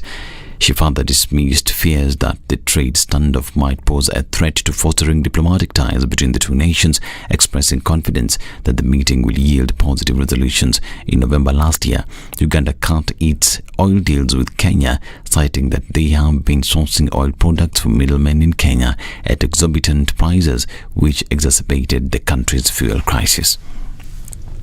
In a pivotal move to enhance public finance management, the Cabinet has approved the implementation of Treasury's single account for national and county government. During a Cabinet meeting chaired by President William Ruto, the Cabinet underscored the importance of the TSA in simplifying government banking, creating visibility of government cash resources and increasing transparency in government cash management. Additionally, the new system will help control expenditure and minimize fragmentation of government accounts in commercial banks. The structure of the TSA will include the National Exchequer Account, the TSA Sub-Account and the County Revenue Fund. The Cabinet has also approved the implementation of the electronic government procurement in both the national and county governments. And Kenya MP David Ocheng has criticized his fellow politicians in the Kenya Kwanza coalition over their incessant attacks on the judiciary. In an apparent reference to Deputy President Rigathi Gachagua, Ocheng said that it is not right to name in public rallies judges and other court officials who do not have a chance to defend themselves. The Movement for Democracy and Growth Party leader was speaking barely a day after DP Gachagua singled out the name of one of the judges, accusing her of being corrupt. And the Nyeri County Governor Mutahi Kahiga has rubbished calls by a section of leaders from the Mount Kenya region for the replacement of Deputy President Rigathi Gachagua's Mount Kenya political kingpin with Kiharu MP Ndindi Nyoro. Kahiga has termed the calls by the leaders led by Murang'a Senator Joe Nyutu as far-fetched, laced with personal opinions which have no political reference in the region. Kahiga said that time is not ripe to make such utterances and leaders ought to engage in talks before making any pronouncements. And Meru Governor Kawira Mwangaza's husband, Murega Baichu, and her sister Miriam Gwantai were questioned by detectives over the murder of popular Meru blogger Daniel Muthiani, popularly known as Sniper. Baichu and Gwantai were questioned following summons by detectives at the DCI headquarters. 5 suspects, including Mwangaza's brother Murangiri Kenneth Gwantai, are in custody over the murder, but they have not been charged formally. Eleni Kisaka, the Eastern Regional DCI coordinator, said investigations are progressing well. A ruling on request by police to hold the suspect's father is expected from a Kiambu court on January 17th. Muthiani went missing on December 2nd, 2023, before his body was discovered in a thicket along the banks of Mutonga River on December 16th, 2023. And the Kenya Medical Practitioners, Pharmacists and Dentists Union has called for a thorough investigations into the death of Dr. Laban Langati, 26-year-old medical officer intern at Nakuru County Referral and Teaching Hospital. The body of Lagat, who began interning at the hospital in August 2023, was discovered on the trenches outside of Margaret Kenyatta Mother and Baby Wing Saturday morning. In a statement issued by KMPDU Secretary General David Yatela, he termed Dr. Langat's death as a huge blow to the medical fraternity. While expressing his condolences to the family of the deceased doctor, KMPDU urged the government to heighten security measures within medical facilities.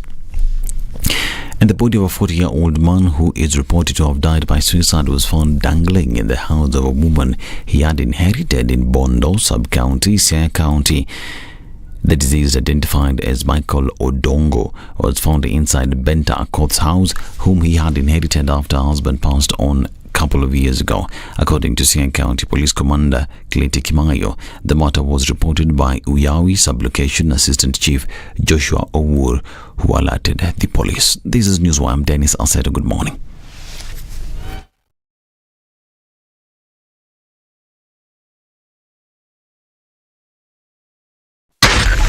.4 Spice FM, Nairobi. What does it look like? It's a few minutes after 9 o'clock. It's still heavy coming in on Langata Road, and traffic is almost at a standstill all the way from the junction at Uhuru Gardens, heading out towards the city, through towards Wilton Airport, out then towards the Nyeri Stadium. That's heavy. Some of it is spilling over towards Raila Odinga Way, and on Mombasa Road, as you come in from Capital Centre through to the Nyeri Stadium roundabout, traffic is bumper to bumper. We get that, don't we? On the Thika Superhighway, it's heavy coming in from Survey, as well as on Kiambu Road, bumper to bumper traffic in both directions. Folks are trying to get towards Muthaiga Square.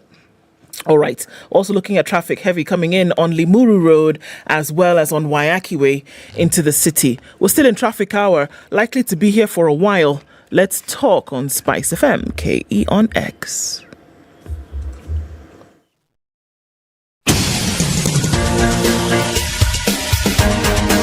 This is The Situation Room, the home of hard-hitting political commentary and penetrating insights about the state of the nation. This is a talk radio experience like no other. The Situation Room, a place for hard truths, debates, and elevated conversations. The Situation Room, witty, political, engaging, deep, controversial. In the room, we have C.T. Muga, researcher, academic, seasoned political observer, a fountain of wisdom in these politically uncertain times. Ndu Okoh, Nigerian by birth, Kenyan by choice, communications expert, Pan-Africanist, a truth seeker and believer in people power, and Eric Latiff, agent provocateur, the man in the chair, seasoned journalist, news hound, a man who believes in punching up, not down. This is the Situation Room, the only way to start your day. Welcome to the final hour of the Situation Room this morning, Kenya's biggest conversation.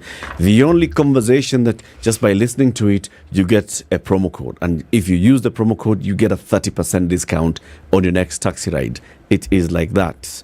Like that. Sisi, tunapatiana benefits. Na si tutafanya, tunapatiana benefits. 30% discount on your next taxi ride if you use the promo code what? SPICE30 on Maramoja Taxi. I saw somebody commenting earlier and saying that they have tried Maramoja Taxi and they love it. Quite impressive. They love it. Oh, they said so? Oh, yes. And they're like, completely impressed. And they're saying, City, please tell people which Maramoja to download.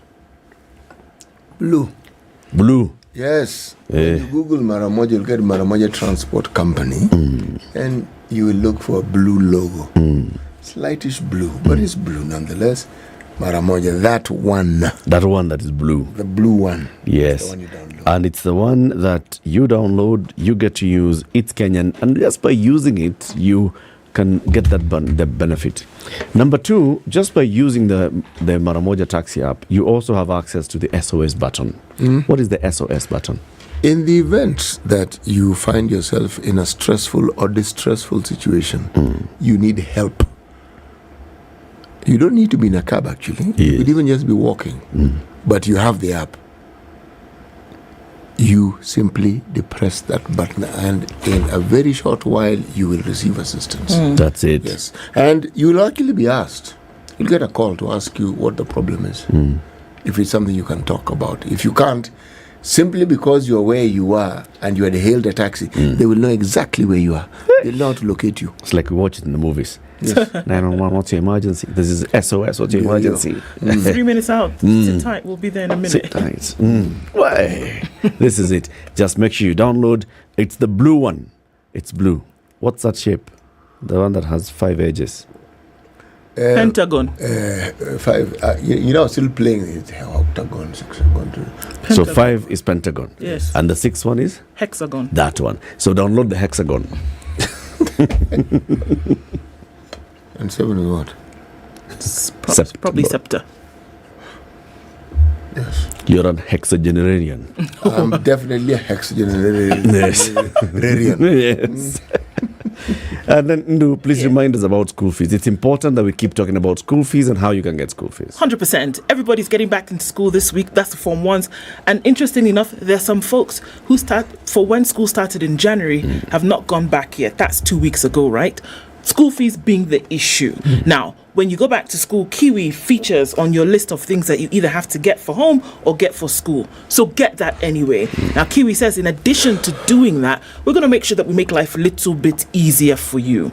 So when you buy the Kiwi with the new logo, right? You take that off the shelf, you pop the lid. Under that is a code. You will then dial *459*5#.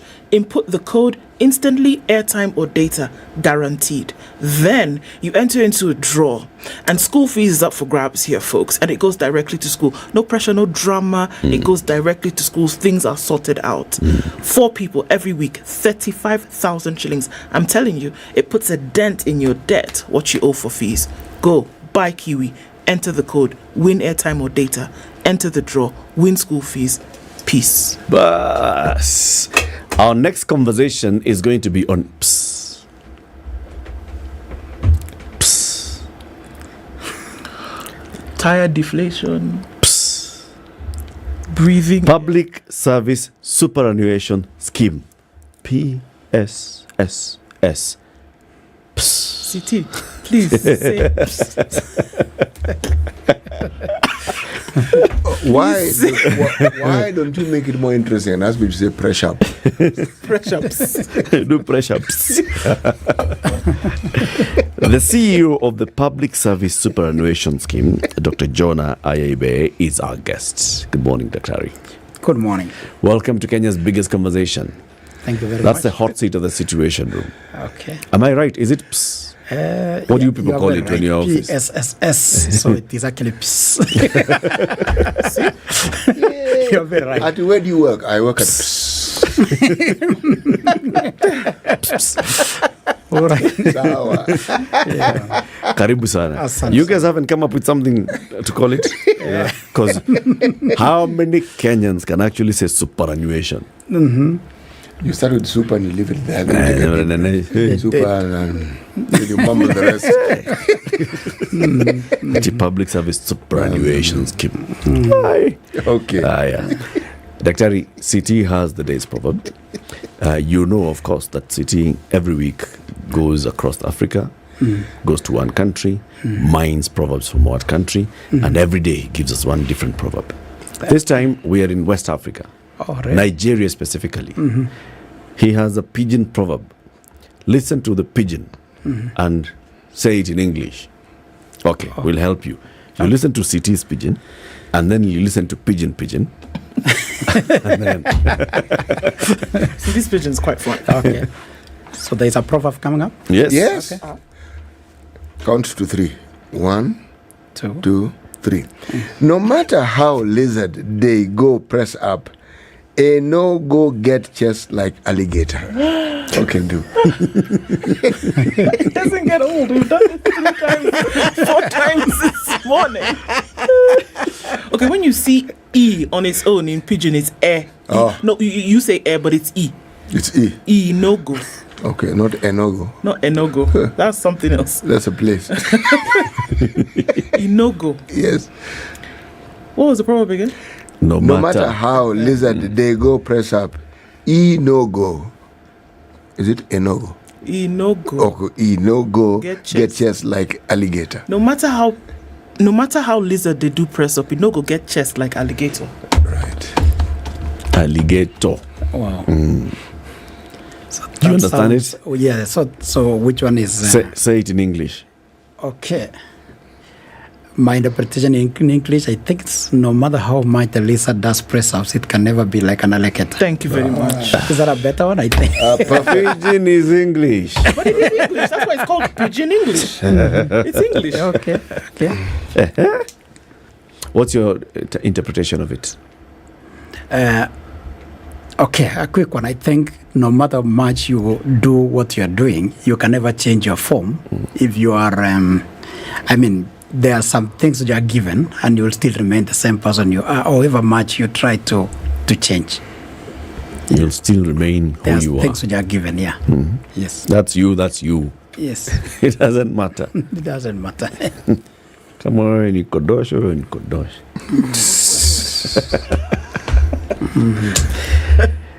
Bwana CEO. Yes, sir. It's the first time that the three of us, for sure, have heard of the Public Service Superannuation Scheme. Yes. What is it? First of all, it's interesting that the first time this act has been in existence from the 2012. We are talking of over 10 years since the act was enacted in Kenya. And the act which is enacted is basically the Public Service Superannuation Scheme Act of 2012. And these are law. Let me just begin from the legal framework. Okay. So the law was enacted to provide for a way at which public servants can be able to make a contribution for their retirement benefits. So there's a situation where each and every employee within the civil service and the disciplined forces can make a regular contribution to the fund, and the funds are invested, and eventually when they exit from service, they can have something that they can be able to call a pension for their own. What are they doing before the act? Very, very interesting. The act came into being in 2012, but you will be aware that Kenya has been providing pension benefits to civil servants and all these other groups that I've mentioned. And the arrangement then was through a non-contributory fund, what we call the government pension scheme. The pension scheme, which was just being given as you exit, and it was the payment was it was actually using the Kenyan tax. You provide a taxation for that particular year, estimate the people who are retiring, and those who are in retirement provide a budget for pension and pay them through a budgetary provision, and the arrangement was non-contributory. So this new one now is a contributory arrangement. Okay. Funded contributory pension fund. The one we are dealing with, the previous one was non-contributory. So the government is no longer contributing to it?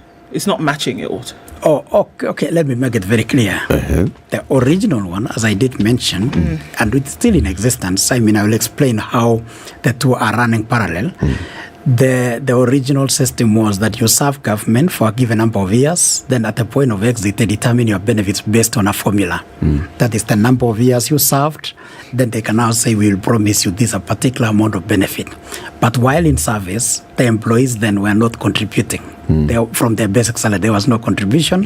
And at the same time, the government was not setting aside a fund that they will use to pay. What they used to do is that what happened is that when you exit, then every year the government provides a budget and say how many people have retired, how many are enjoying monthly pension in their retirement, and they set aside a budget. Now, the new one now under the Public Service Superannuation Scheme is that employees will contribute a portion of their basic salary every month, and the employer, which is the government in this case, will contribute another addition on it. I'll give you the specific rates. And therefore, when this funds is put together, it is invested now, and when you exit, we now check at your account and say, how much have you contributed for the time you're in service, how much did the government give you, and how much return went into that particular account, and we pay from that particular account unit or that particular fund. So this is a contributory funded scheme. So it's like the other one was not funded, it was not contributory. It's a pension scheme like we see in the private sector. Absolutely. The private sector has various pension schemes. Occupational pension schemes, yes. Regulated by the Retirement Benefits Authority. And we are one of the funds regulated by the Retirement Benefits Scheme. So why not call this a pension scheme? Why come up with this whole long superannuation story? That's a very interesting one. Of course, new terms takes time to really settle in people's mind. There is nothing wrong calling it a superannuation, because in strict definition of what a superannuation is, it refers to basically a regular contribution of an employee to a fund for their retirement benefits, really. So there is nothing wrong calling it a superannuation scheme, because we are making regular contributions as I've defined. So the other pension funds also make regular contributions. So there is nothing wrong if it was in the thinking that we could have called it a public service pension scheme instead of using the word superannuation. But you see, again, if you talk of civil servants pension scheme, the original defined benefit scheme may not create a major difference. So I case in the wisdom of those who came up with the act, which is rightly so, to create a differentiation and still not lose the meaning and the purpose of it, was to use the good term superannuation. Okay. So this operates in, existence with other schemes that still exist, isn't it? Yeah. Right?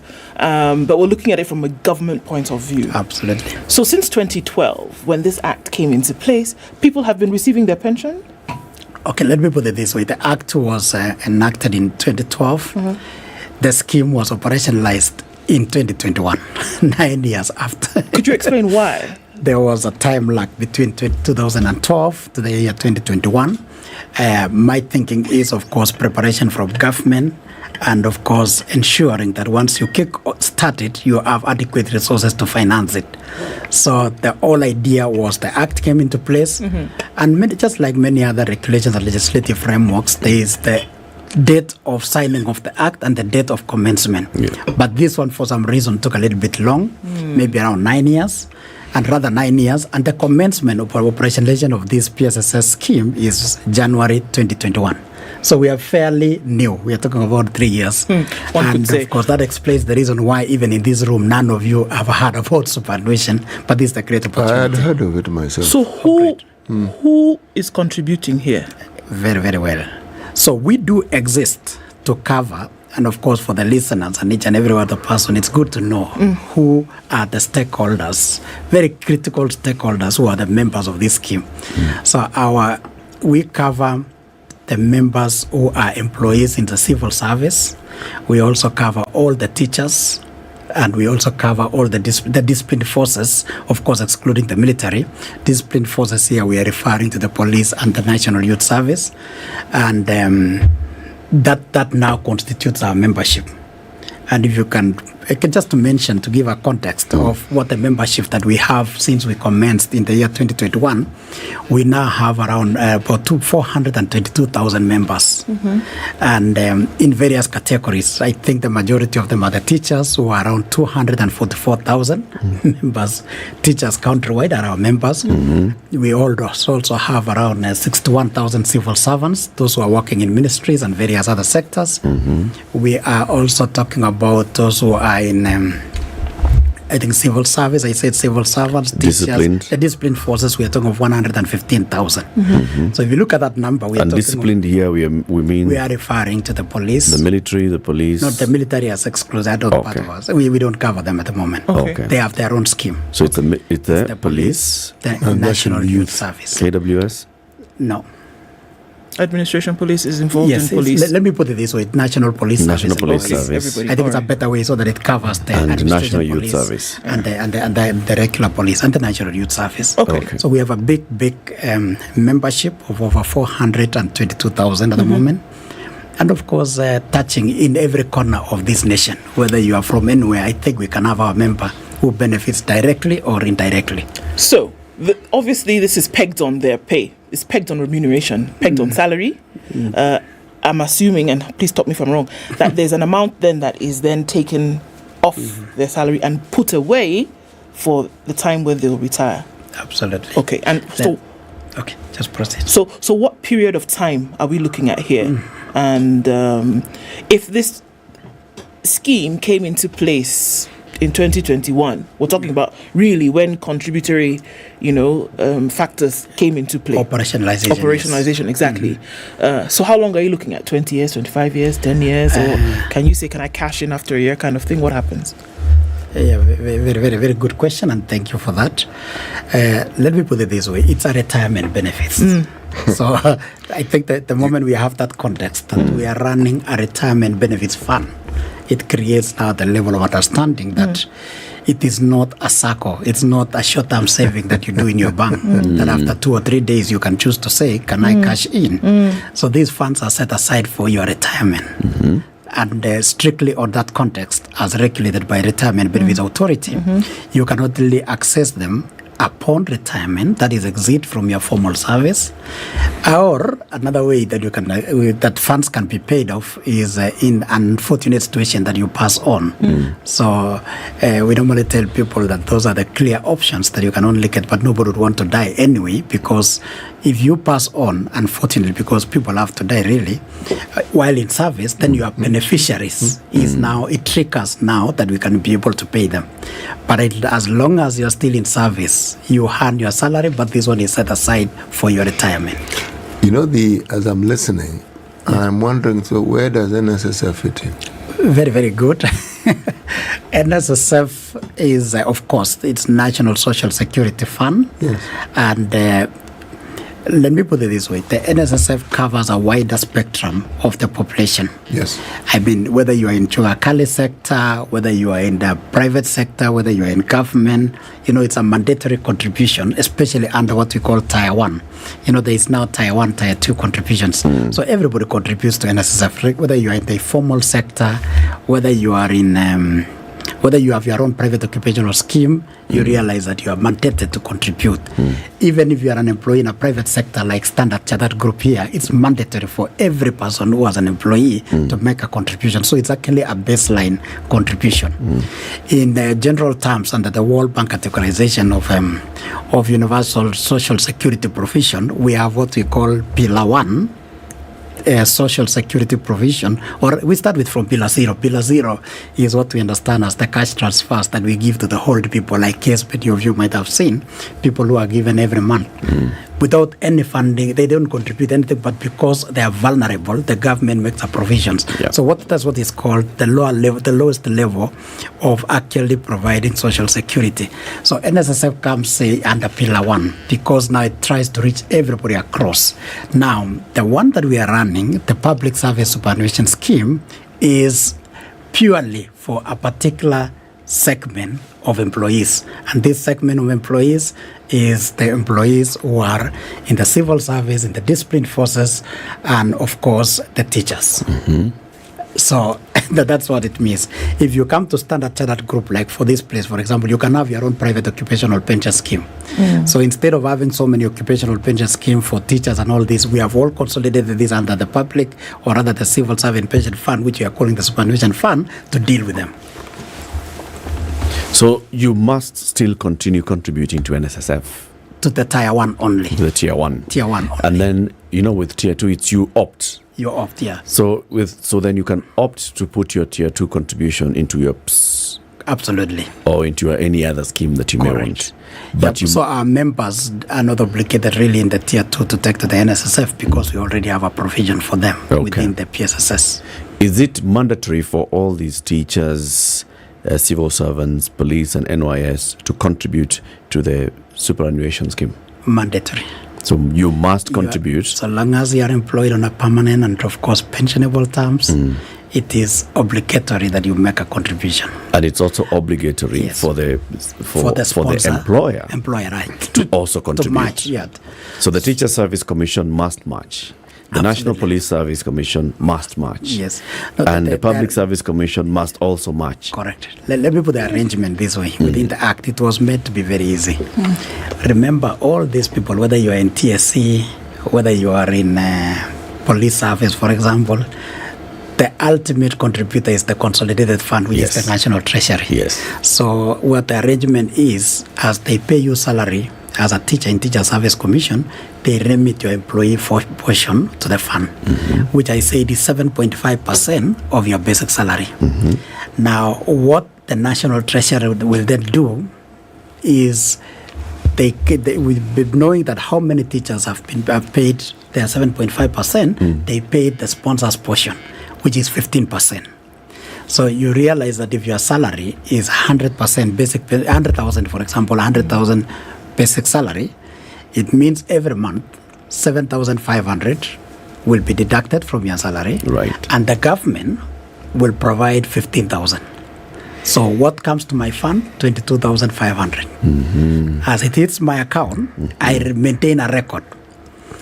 And then for all the 422,000 members, that's the model.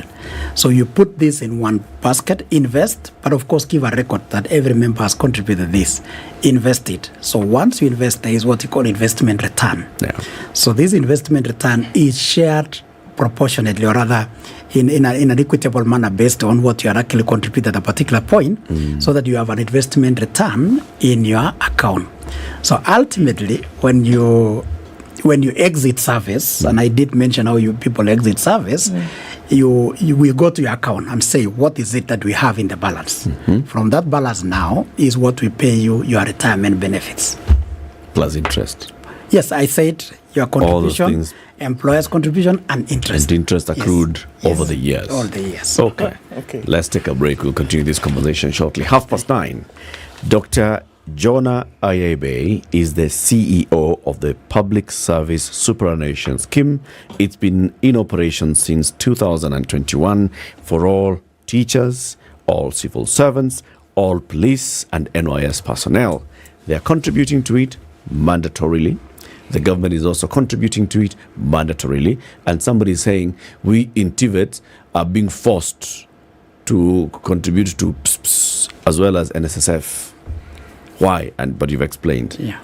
It's the law. You must contribute to NSSF, Tier 1, and you must also contribute to the PSSS.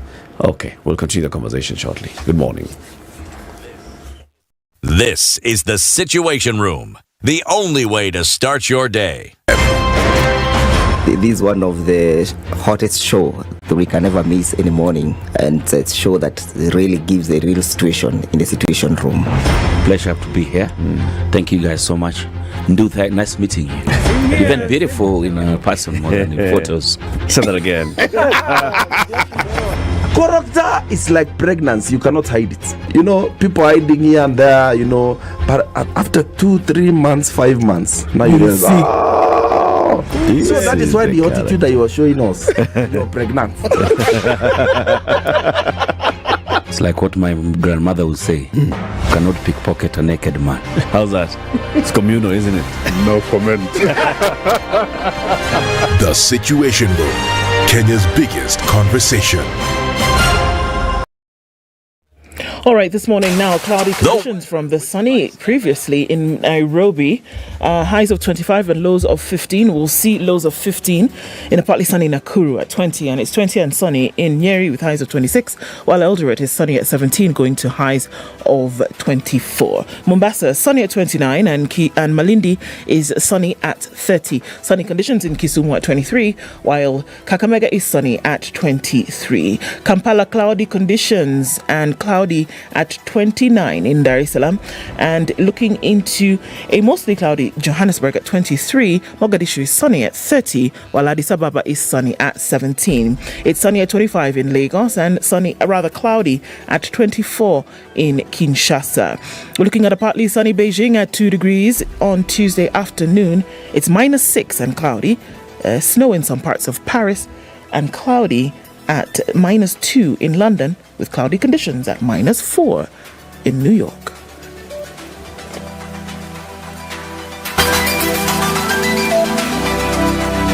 Some very nice, mature music. It really took me back to my days, and I can just feel young again and enjoy the vibes. Spice. I'm a big listener of SpiceFM. You play the best music. This is 94.4 Spice FM. All right, still busy in many parts of the city this morning. Let's take a look at what was happening on Langata Road earlier. Right now, it seems to have relaxed a little bit, and you'll be able to get into the city without too much of a hold-up until you get to that junction going towards Raila Odinga Way. It seems to still have some heavy traffic heading out then towards the Nyayo Stadium roundabout.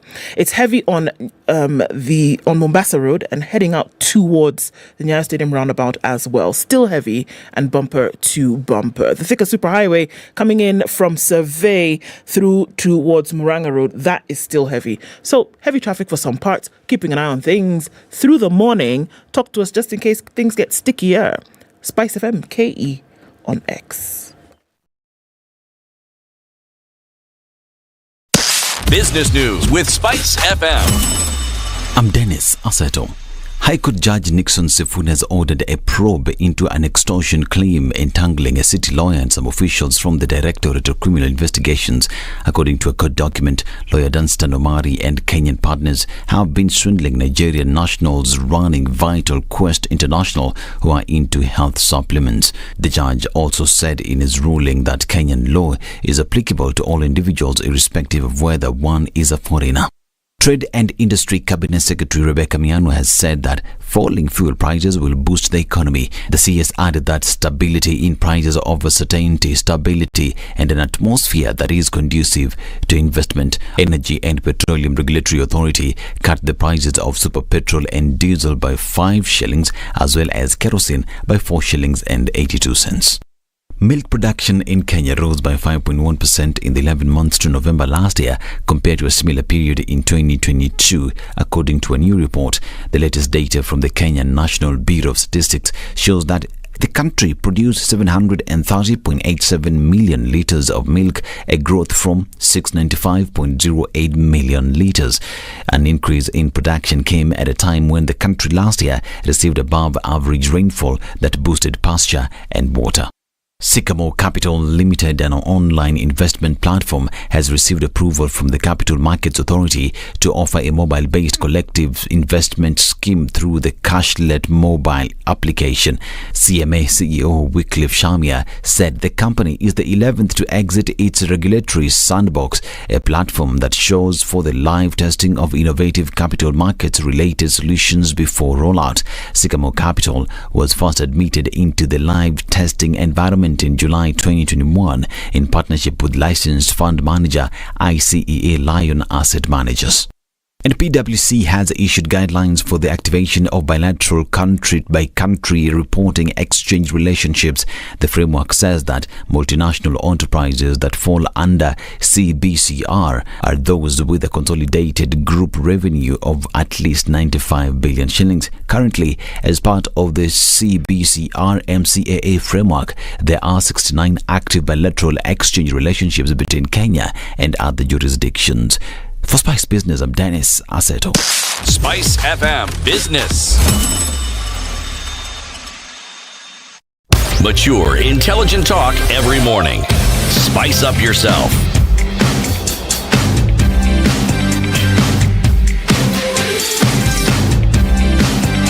Mornings done right. 94.4 Spice FM, Nairobi. The CEO of the Public Service Superannuation Scheme, PSSS.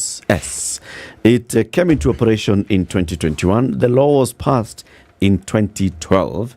And so far, it is a pension scheme, basically, for teachers, for civil servants, for police, for NYS, just like we have pension schemes in the private sector. It's regulated by the Retirement Benefit Authority. It has its operations, and civil servants, all these public servants are contributing to it. 440,000 public servants, public officers. 420,000. Yes. 420,000 are contributing to it every month, and the government is also contributing into this same scheme every month. It's a lot of money that you've been able to raise so far. I can imagine. How much? Thank you very much. As at December, just the previous month, we have assets under management of 94 billion Kenya shillings. Right. And we receive on a monthly basis from the members around 1.2 billion. We receive from, of course, the sponsor, which is the government, 2.4 billion. So we are talking of a fund that receives around 3.6 billion on a monthly basis. And this happens without fail? Of course, in terms of member contribution, it's just on time. Of course, the one which comes from the sponsor, there is a bit of a time lag, which is not long because of reconciliation and getting to know the schedule. Okay. Yes.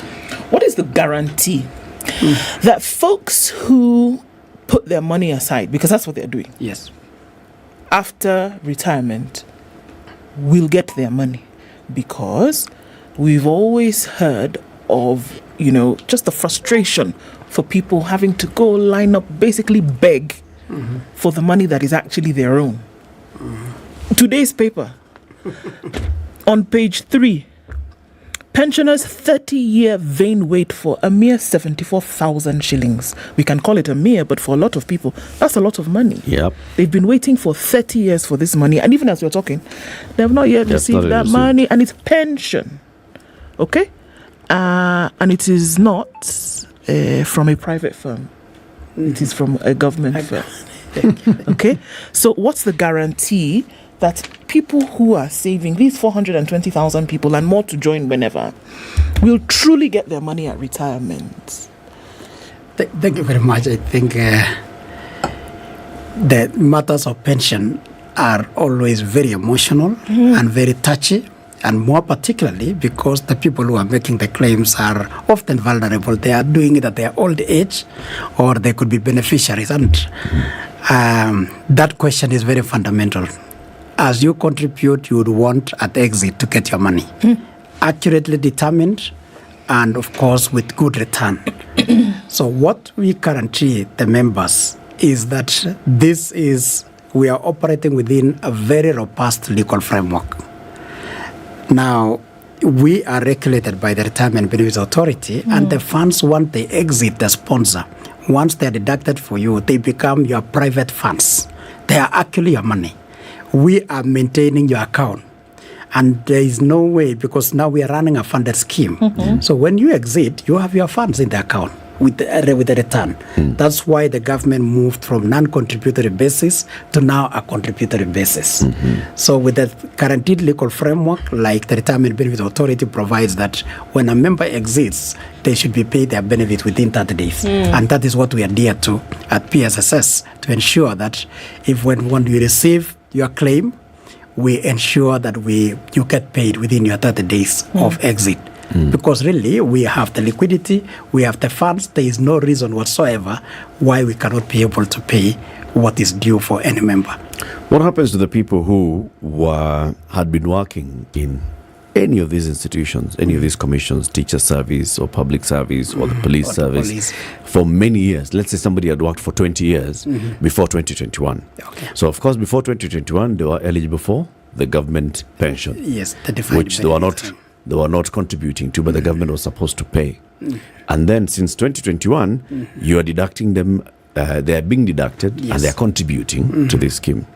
So upon retirement, are they going to receive 2 pensions? Actually 3, because there is an SSF as well. Are they going to receive from the government and from NSSF? From NSSF. I think let me just put a clarification. The Department of Pension in the National Treasury is still in existence. I mean, it has not been closed. And the PSSS was, when it was operationalized in 2021, the regulations were very clear that it was onboarding members who were 45 years of age at that date or less. Okay. So you realize that those who are 45, 46 and above, up to 60, still remains under the Department of Pension. But at the same time, even those who are 45 and below and had accumulated some service period in government or whatever the sector they are serving, they are also entitled to benefits in the previous scheme. So the one that I will focus myself is the one from commencement in 2021 January to the time of exit. So if you exit, you are entitled to benefits from the old scheme, as you have rightfully said, which is a defined benefit scheme. Defined means that it's based on a formula that if you serve me for this duration, I'll give you this amount, and you don't have to fund it. Mine is funded. Purely what you contribute, and we'll be able to pay for that portion. So just to mention, Latiff, is that for even the 3 years we have been in existence, we have already started paying benefits. In as much as the members that joined were 45 years of age and below, we have paid benefits to those who unfortunately passed on in service. So therefore, we have paid their beneficiaries the contributions their members made, the government contribution, and the interest they're in. So we have already managed to compute that, and we have paid them to the claims that we have received so far. So currently, all your contributors are below 48 years of age? Well, there was also a clause in the law, let me put it clear. Those who are above 45 were given the optional to join, and very few of them decided to opt. They prefer to remain in the guaranteed DP scheme. So we have a very small portion, less than 1% of our membership, who decided to join voluntarily. But for 45 years or those who are 48 and below and they were in service was mandatory. But anybody above were given the option on a voluntary basis. Does it mean that anybody who's been hired by any of these institutions since 2021 does not have the other old scheme? Absolutely. You don't, I mean, the other scheme was closed to future entrants. That one no longer has. It does not admit any new members. I see. Yes. The old members stay old. The old members are the ones. Yes. And they're still being paid their benefits. Sure. That's what the formula, yes. What does the scheme invest in? Because we understand that money that is taken doesn't just sit in the bank. There are investments that are made, considerably safe ones, to safeguard folks' money. So what are you investing in? Very well. We do have, like any other pension scheme, we have a very clear investment policy. That is a guideline statement of investment policy whereby we determine areas of what we call diversification of our portfolio, so that at least you can be able to say you don't put your eggs in one basket. You have heard that saying. So we diversify the investment in various baskets to make sure that we get ultimate return. So the areas we invest are based on 2 things: the age profile of our members, the risk appetite that trustees and consultants believe needs to be taken on board, and the return expectation. So we have a very clear statement of investment policy. that we have developed that identifies the areas of investment. And just to give some comfort to members is that this statement of investment policy falls in place within the boundaries set by the Retirement Benefits Act. And I think it's called Table G, where they give areas of investment. So it is a highly regulated sector. So RBA gives you that you can do, say, maximum investment of 30% of your assets in property. When we come into the scheme, we ask ourselves, we don't have to go to 30%. For us, because of our risk appetite, maybe we want to do 10%. So you operate within the maximum set by the Retirement Benefits Authority. So that is what we have done. We have developed the investment policy within the guidelines of the RBA, the Retirement Benefits Authority Act, and therefore that's what we are complying in. So at the moment, just to be very, very precise to areas that we have put our investments, being a new scheme and being cautious as we develop our systems, the trustees, we felt that for the last 3 years, we have been focusing on government securities. So we have put, I think around 73 billion of it are in government bonds, the long-dated bonds, which includes the infrastructure bonds. We also have treasury bills, which is, I think, around 7% of the entire portfolio. And we have fixed-term deposits. Now, in this calendar year, the first quarter of the year, we are now going to do diversification. We are going to introduce investments and working closely with our investment managers, by the way, which you have already appointed. We are working on diversifying to equity markets, that is to play within our securities exchange market. We are also going to consider of course, as we are now developing our property policy, so that we can be able to go to various of policy. But we may not really focus on brick and mortar alone. We are also considering innovative property investment areas, such as if there will be some good REITs, D REITs or income REITs that are in the market. Those are the areas that we'll be considering. You know, in our laws on retirement benefit schemes, you're supposed to have 3 complementary entities. Yes. So fund manager, is it trustee, and who's the other? Administrator. And administrator. Custodian. So, okay. So there is custodian. There's a custodian. Administrator. Fund manager. And fund manager. Yes. And then where do you come in as a trustee very level? Well. Yeah. Explain that. Very, very, very critical. Let's put it this way. The fund is under trustees. So the owners of the assets, on behalf of all those members, are actually the trustees. Okay. So put it strictly, we are actually the agents, or we are actually working on behalf of the board of trustees, who are the owners of the assets. We offer a coordinating function as the CEO to make sure that the custodian is doing their role as expected by the contractual arrangement they have gone with the trustees, and they are following not only what they signed in, but they are adhering to it. So we are able to work out with the fund manager not only to ensure that they are adhering to the scheme investment policy, but also are dynamic enough to be innovative and come up with new developments that we can be able to advise our board, that we can now open up our investments to these directions. So we are the think tank, put it so, for the board of trustees, and making sure that these players, the fund managers, the custodians, are doing their role, and ultimately we are creating value to the member. So the ultimate objective of our existence is to ask ourselves every morning, what is it that can be done better so that the member can get a better return and a decent retirement upon exit from service. So those are the things we work on. We currently have an administrator. And I know many people are wondering whether it's a double role, because the administrator is really doing the day-to-day records, the day-to-day computations. But before they determine who to pay, they need a place where they can get these records for authenticity.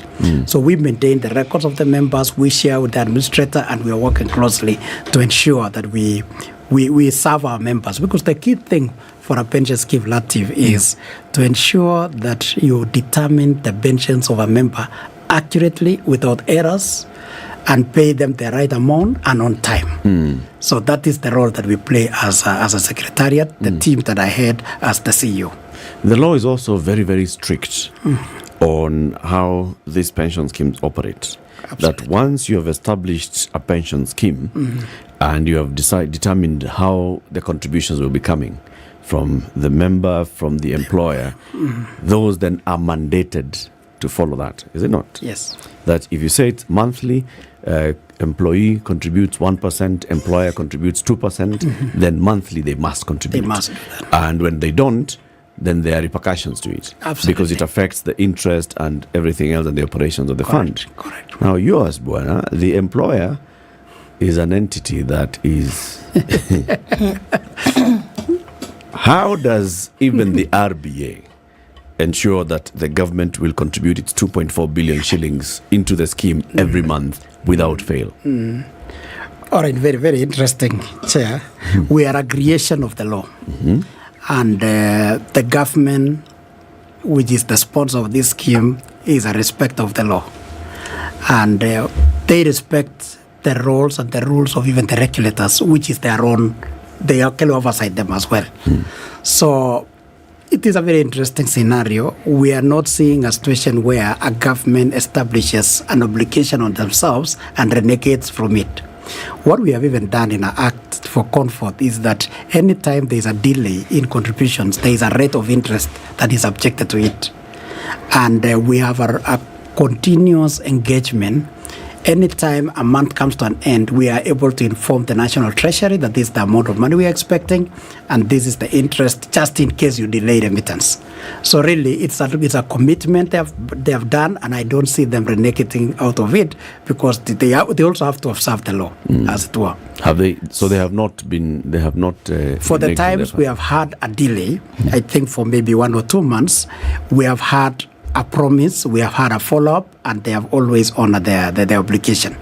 Okay. So if we are talking about now, we are in the month of January. So if we have not received the sponsors' contribution of, say, November and December and thereabouts, it is not a very big cause of alarm, even within the regulator, because again, we understand the size of obligation that they have to contribute. So I guess they have to do their balancing of their books. And the beauty of government is that once they set aside, they can even give you, they pay in lump sum everything that's actually remaining. Yeah. So we have not reached a point to be a concern in terms of sponsors' contribution. We are still having a very, very good engagement and good relationship. And it's to their interest, by the way, that they also support a funded arrangement as opposed to having a promise which they don't know how they'll be sourcing the funds. Given that you operationalized in 2021, I'm thinking, so the members who contribute to it, when do you expect to start paying people their dues? Okay, very, very good. So if you look at the average maturity age of our membership, I think we're looking at around 20 years.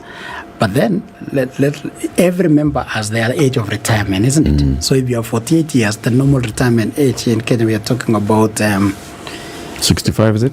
60. 60. So we're talking about 12 years. What? That's the oldest. Somebody who is 48 now will be exiting and will be able to pay their retirement benefits at that time.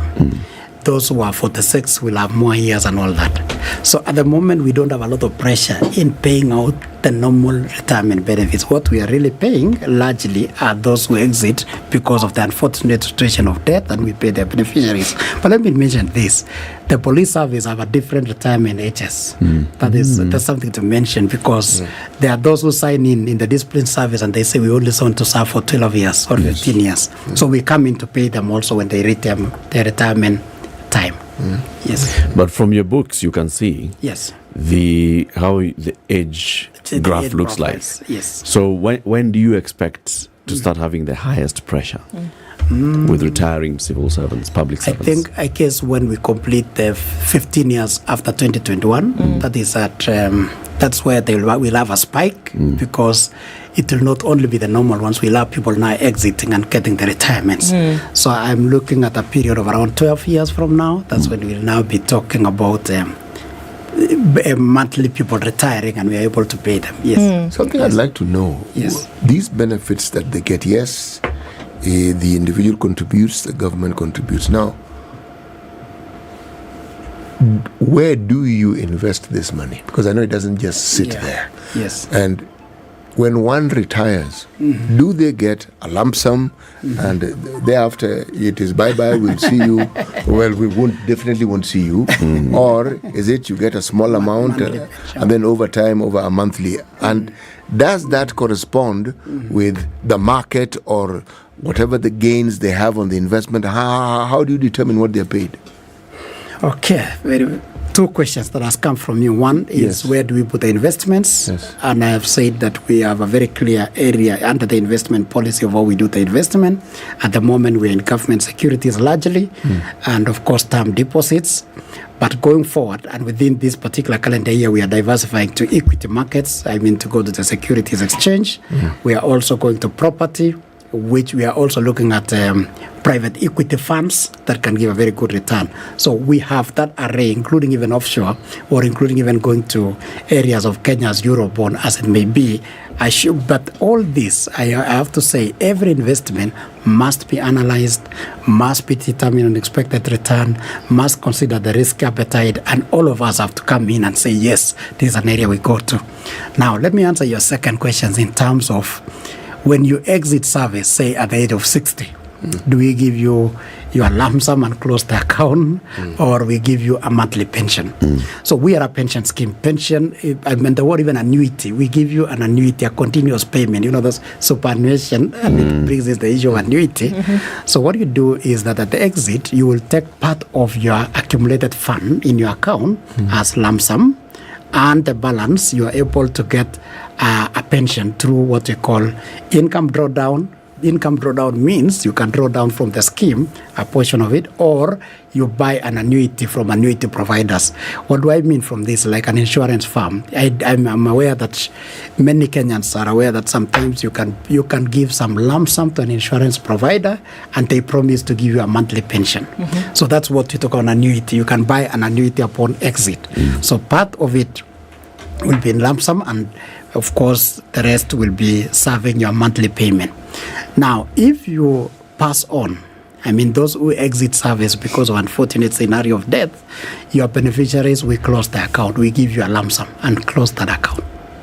Okay. That's how the law and the operation is. Very briefly on this, what's the rationale behind making a scheme like this mandatory?